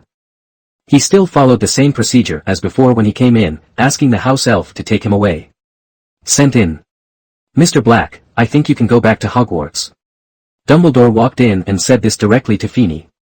Obviously, the representatives of the wizarding family had been bothering him in the past 2 days, so his attitude towards Phineas was not very good now. Phineas shrugged and smiled at Nico, came to Dumbledore's side, reached out and grabbed his arm. After a burst of fire, Phineas and Dumbledore left here again. "What? Can't bear to leave?" A very gentle female voice came from behind Nico. "Perennial, you know me, Phineas is really good." Perennial rolled his eyes and said, Yes, he is very good and can inherit your mantle, but is it really necessary? Didn't we decide it long ago? Of course, if you really don't want to let him go, I can stay with you for a while. Nico shook his head and said. There's nothing to be reluctant about. We still have a few years, enough for me to teach him all those things. Quirrell shook his head and said. Is it really enough? Nico, it took you 5 years to accumulate your mantle. That kid Phineas is very good and I like him too. However, even if he is a genius, there is no way he can win in a few years. Time will take you 500 years to learn everything. Nico shook his head and said. You don't need everything. Just teach him the basics. For the rest, just give him my research notes. How he goes in the future is his own business. We can't go too far. Intervention. Quirrell shook his head and said with a smile. To be honest, I was the one who came to persuade you, but in the end it was you who came to persuade me. However, Albus was still a little too much towards Phineas. Nico sighed and said. I can understand Albus, although from Phineas' point of view, Albus is indeed going too far. However, I can understand him. Albus knows very well that he won't live long, 10 or 20 years is just damn it, he is not us after all, the Presbyterian Church will not allow him to live forever, and 20 years is enough for Phineas to wait. Albus is preventing the second mysterious man from appearing. Quirrell shook his head and said. If you ask me, Albus is too careful and too controlling. As long as he is out of his control, he will be very guarded. Nico nodded. There is no doubt that there is this reason, but it is more that Albus saw his own shadow in Phineas. Quirrell, don't forget, when we first met Albus, he is still a saint. Saint. I guess the Potter family's invisibility cloak is with Albus. Quirrell asked. Nico nodded. Yes, there is also the Elder Wand he won from Grindelwald. So, all he needs is the Resurrection Stone. What he lacks is not just the Resurrection Stone. If he collects 3 Deathly Hallows, he can control the God of Death.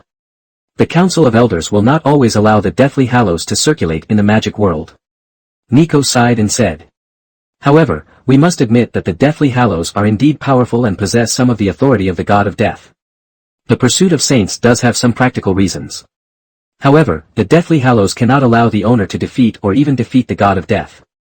There is still something missing here about controlling death. What's wrong? Quirrell asked. Nico did not answer, but looked at a painting on the wall nearby. That painting was not a painting from the wizarding world but was painted by a muggle.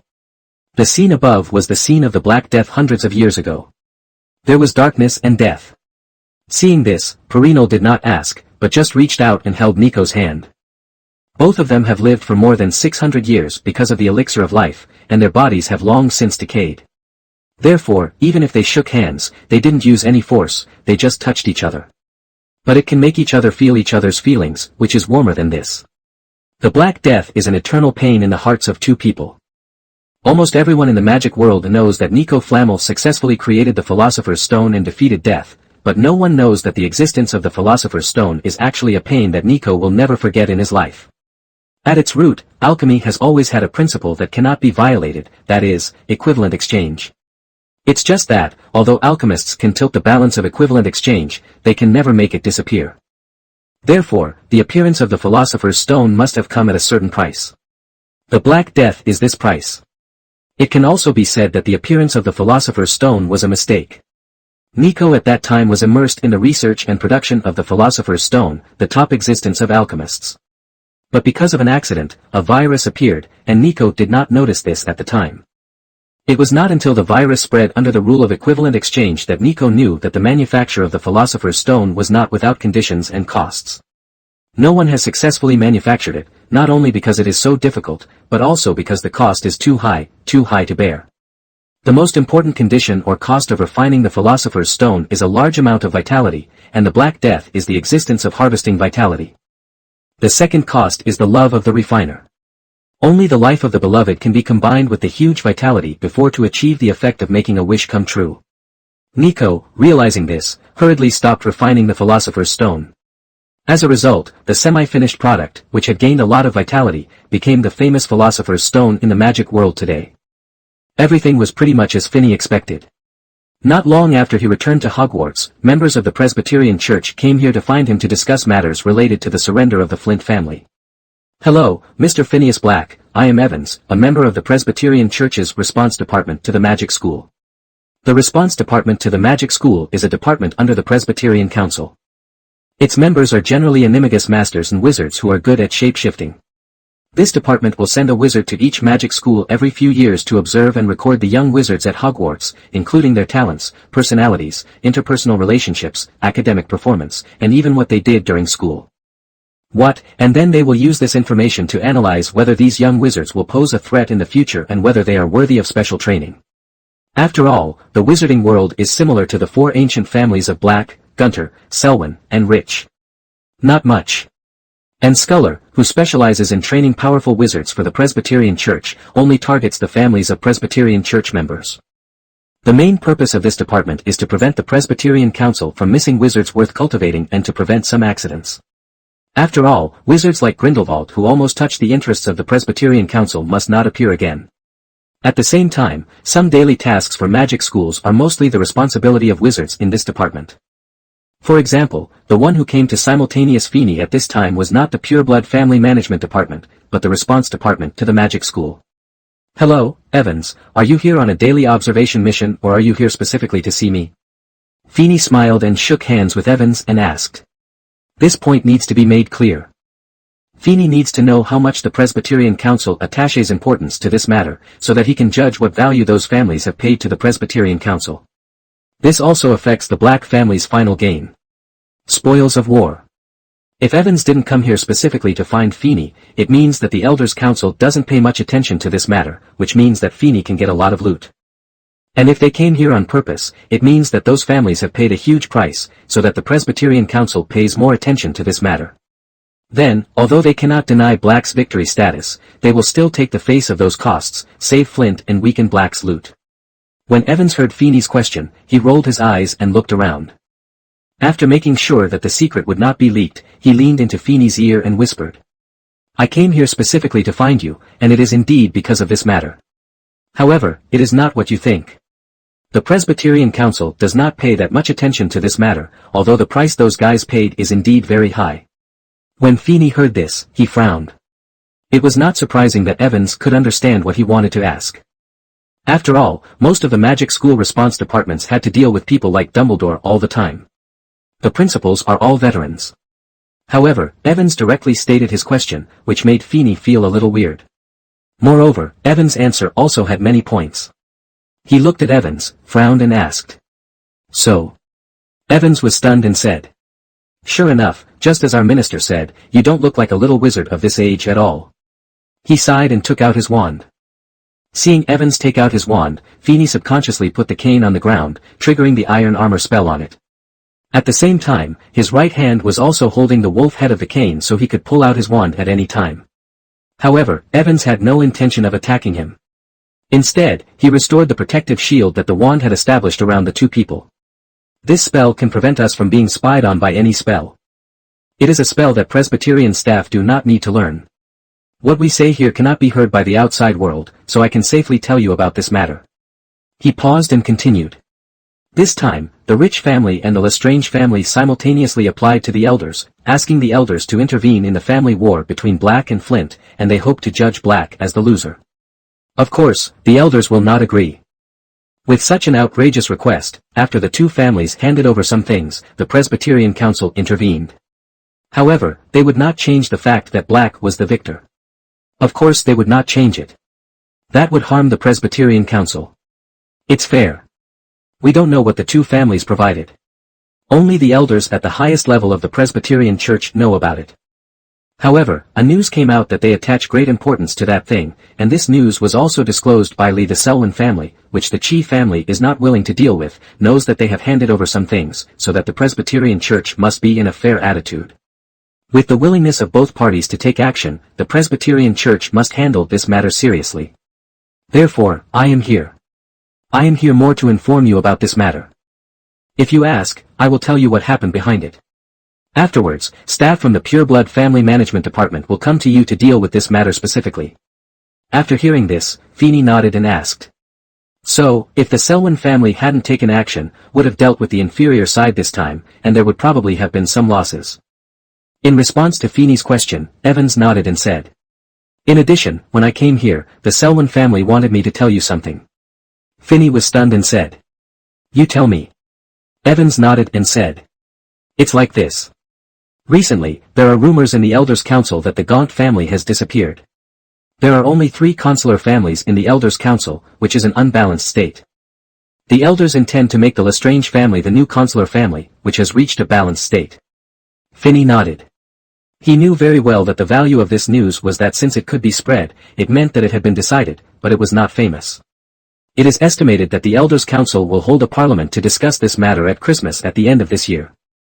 The reason why the Selwyn family let Finney know about this matter is probably because the Black family and the Lestrange family are related by marriage.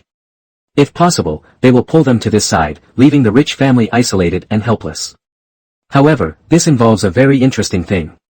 Finney suddenly realized that the chubby wizard in front of him who could tell him such news was most likely a member of the Selwyn family, or a member of a subordinate family of Selwyn.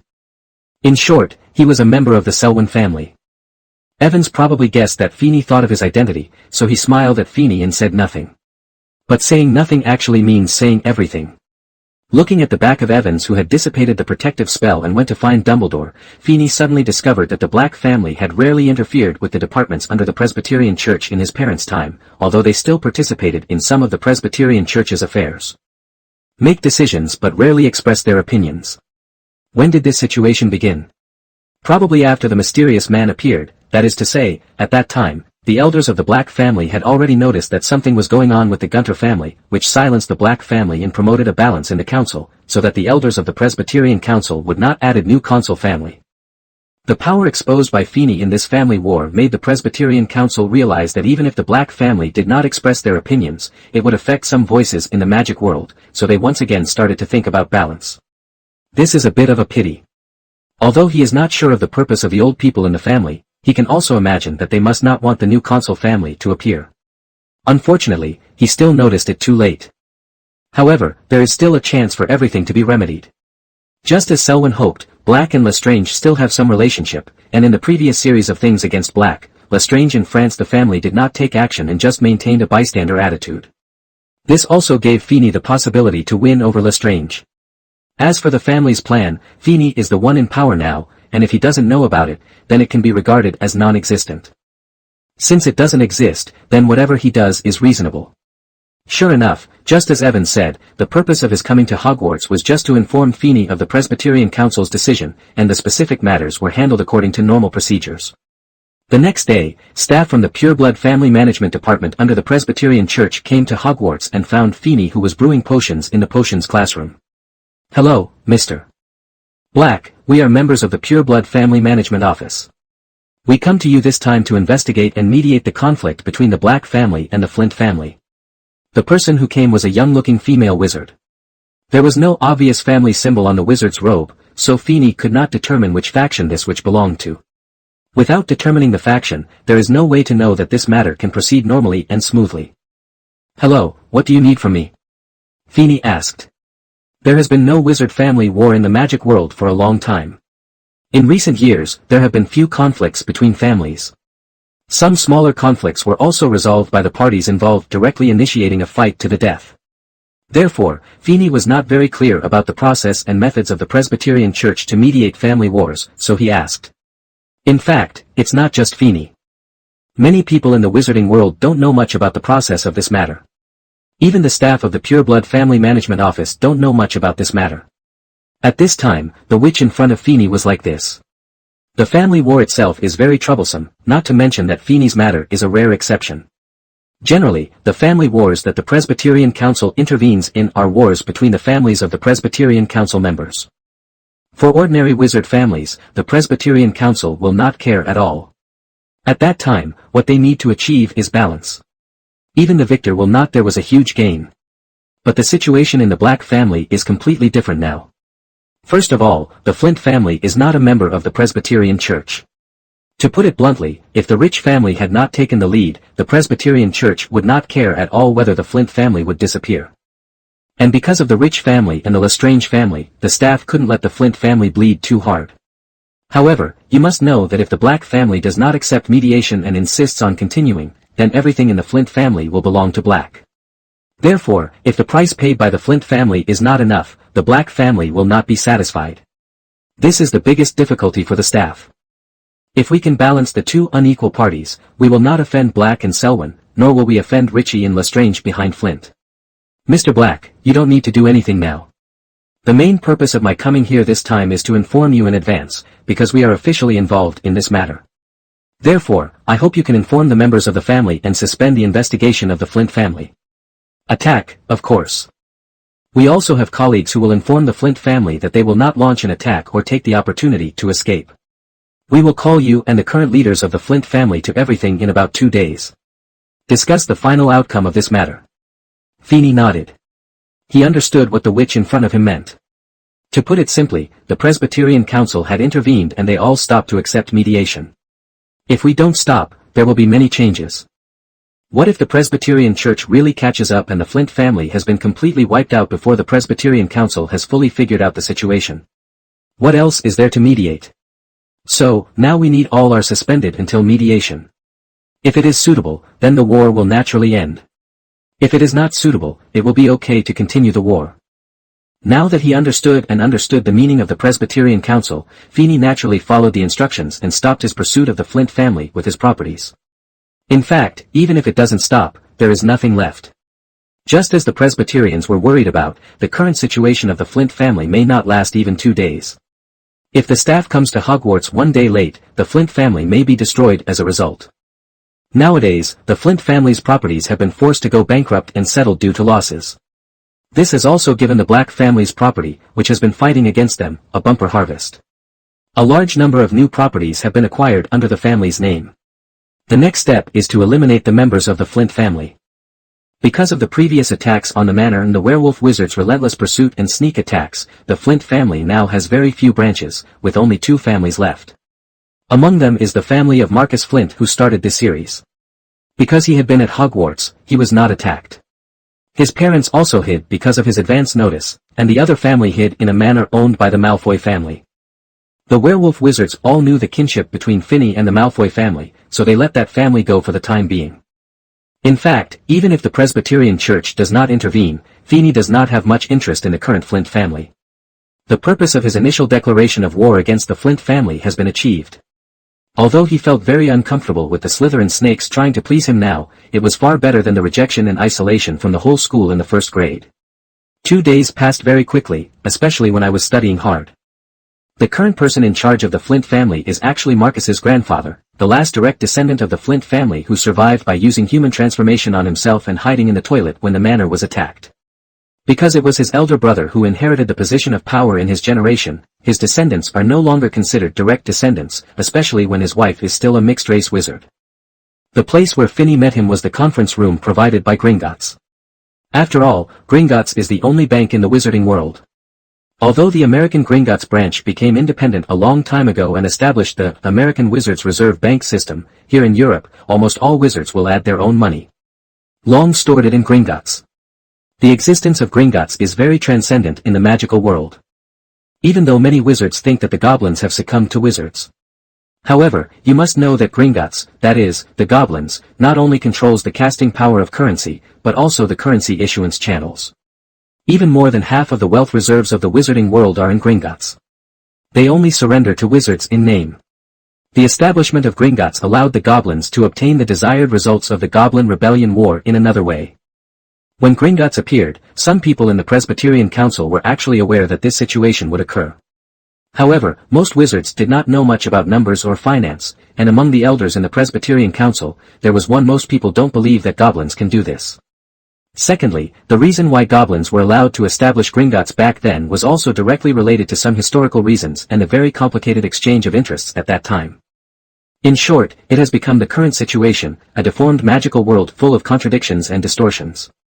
The goblins hold the lifeline of human wizards, but have no other powers, just like the gold galleons in their hands gave them so much power and strength, but they can't do anything. The same is true in the magical world. Most wizards, even the top executives of the Ministry of Magic, have very low salaries.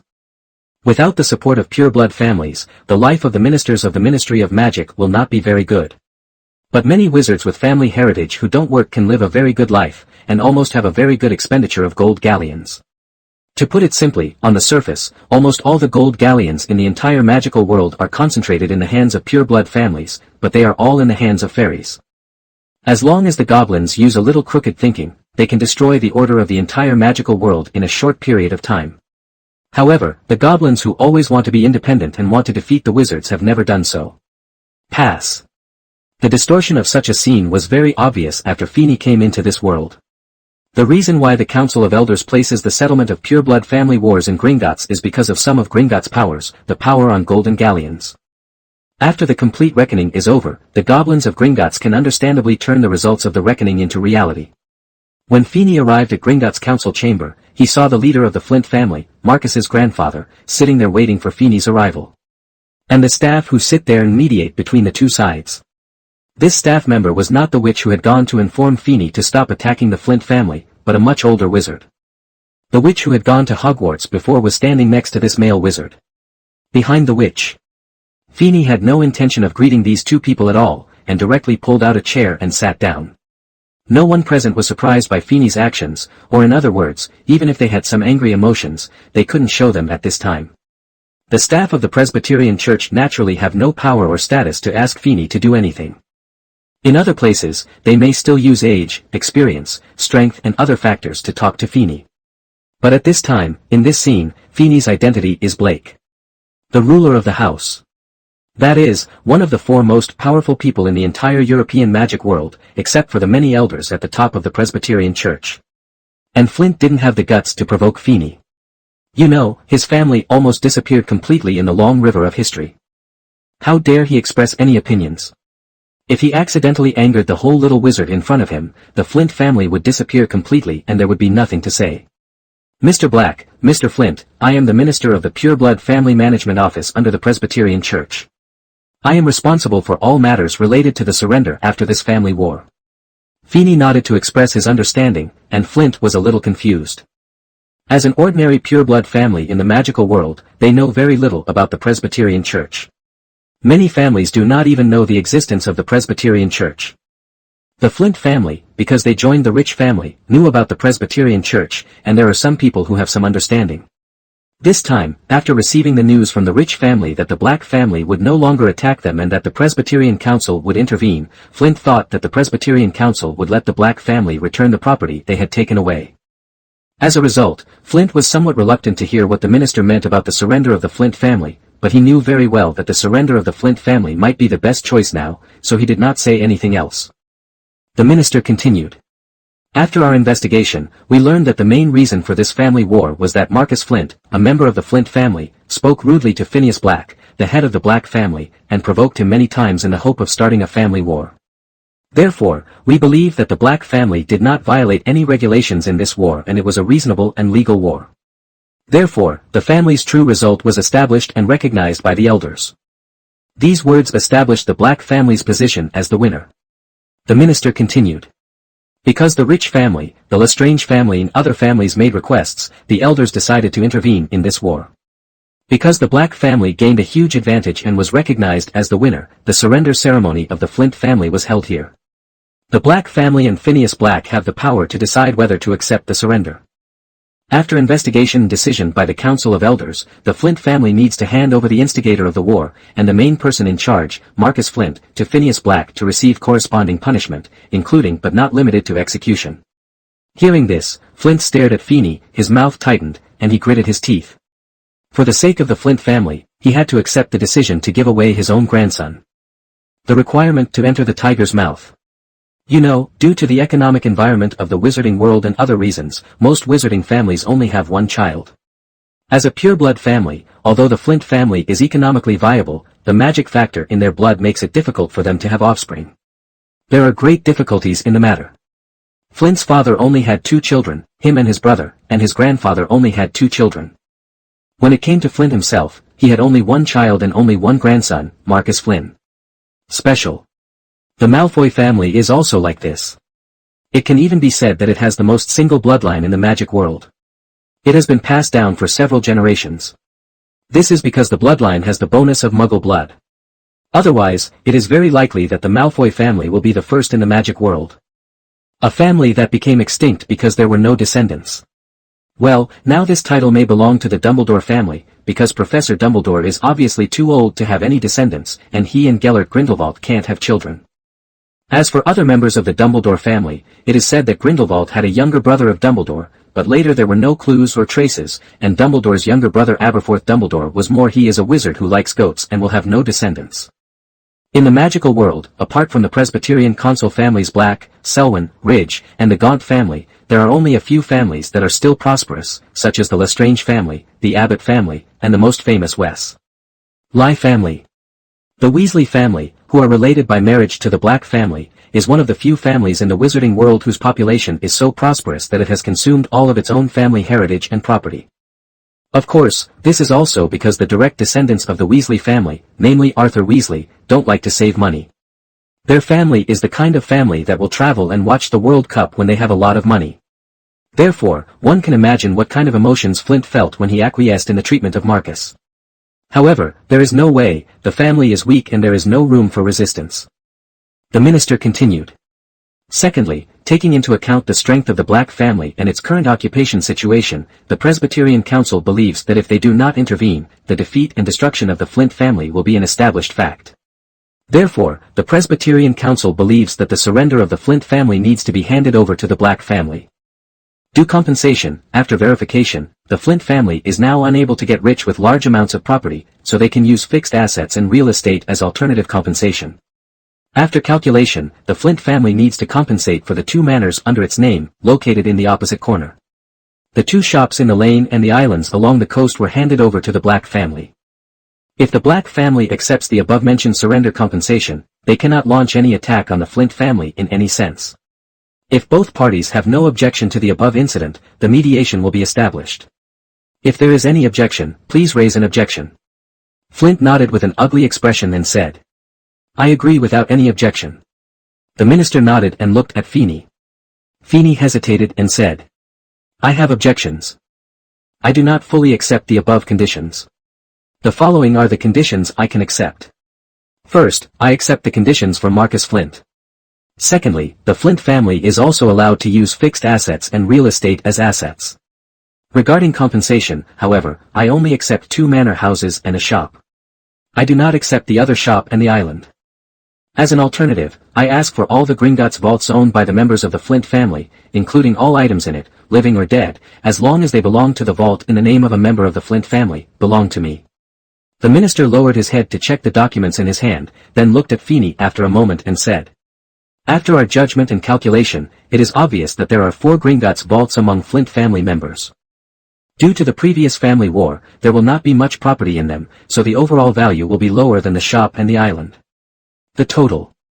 Mr. Black, are you still sure you want to change it like this?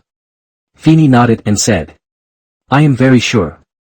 Of course he knew that there would be no more gold galleons in the Flint family's vault, but his goal was not the gold galleons, but the magic items in those vaults.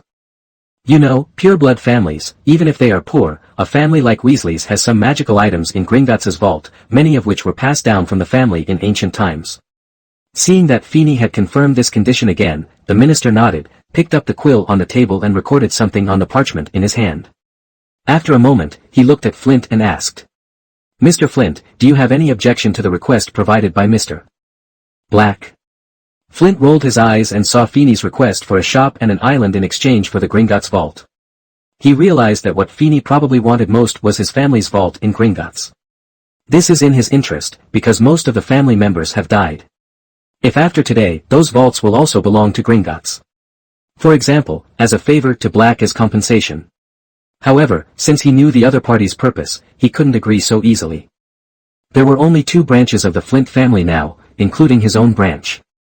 There was no way to allocate one store. The other party would not obey his choice, so he said, I don't agree. I can accept the treasury of all family members as compensation, but in exchange, I want 2 stores and the island. The minister nodded, wrote it down, and looked at Finney. Finney shook his head and said, In this case, the only thing I don't want is the island. I want both stores and all the treasury of the Flint family. I won't accept any other conditions or objections. His tone was firm. It was originally to show that the Black family would not kill them all and leave them with a store for future living needs. As a result, the other party wanted to go further and asked for 2 stores, so I won't give you any. The minister also saw this and looked at the 2 subordinates behind him with some complaints. Why didn't their investigation report state that the Flint family were all a bunch of fools? When Flint heard this, his face turned ugly. He just wanted to take the opportunity to give less, but he didn't expect that he would end up losing the rice, and he would end up paying even more. However, he still wanted to fight for it. You must know that what they are discussing now is the only remaining assets of the Flint family. According to the initial conditions, the Flint family can still keep 2 vaults. Although there is no gold galleons in them, but there are still some things that can be sold, which can help them survive this difficult time. The conditions for the second time are the best for the Flint family. The existence of a store can allow them to spend this time quickly. Although it will not return to the previous situation, they can still live better than usual. The wizard is better, but unfortunately, this preferential condition was cheated by him. The third condition, the current one, did not leave a way for the Flint family to survive at all. They left an island. However, Flint knew very well that the island was actually used for vacation. Playing is very good, but it cannot make a profit for them, and the family's assets can only last for a short period of time. After that, if they have no other income, they may become the first pureblood family to starve to death due to poverty. You must know that even if a pureblood family is poor, they will still have relatives and in-law families to lend a helping hand.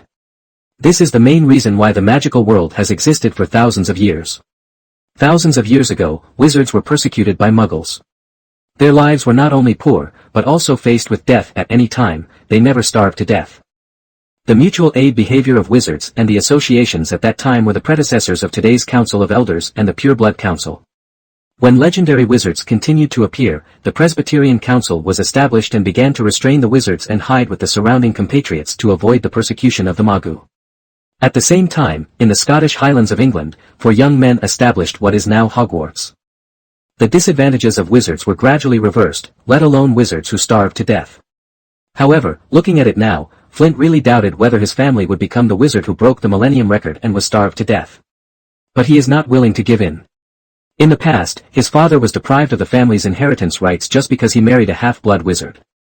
Now, after all, the elders in the family, including his brother, are dead, and he is the head of the Flint family. Although the current Flint family is not even an empty shell, he still has the idea of making the family rise again. I don't agree. Such conditions are forcing us to die. He yelled loudly at the minister and Feeny.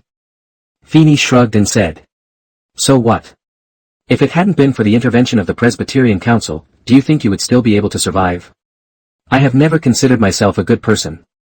Since your grandson provoked me and tried to anger me, then I will comply with his wishes. At the same time, tell the wizarding world that I, Phineas Black, the current leader of Black, is as powerful as my elders.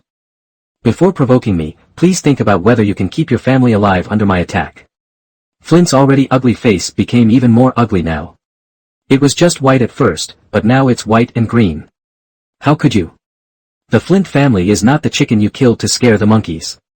Feeny looked at Flint, who had lost his mind, playfully. Isn't it? In my opinion, you are just a chicken that can be used to scare the monkeys. Moreover, don't forget that it was you who took the initiative to provoke me. I will not care whether there are other people behind this matter. I only look at the results of plans or provocations. If Marcus provokes me or even insults me, then I will start a family war. It just so happens that this is what I need. Now that I have one, I will naturally choose what is best for me. As for the spoils of war, what happens to your Flint family in the future, does that have anything to do with me? As he spoke, he glanced at the minister beside him and asked, "So, Mr. Minister of the Juanchua Family Management Office, do any of my requests and conditions violate the regulations?" The minister shook his head and said, "No, similar conditions have appeared in the history of the office, but that time, the defeated family was not as miserable as the Flint family today." Feeny smiled, looked at Flint, and said word by word. "Well, Flint, please listen clearly. I can, and I will tell you now that my conditions will not change. That's it. If you agree, then there will be a truce. If you don't agree, then we will continue to fight."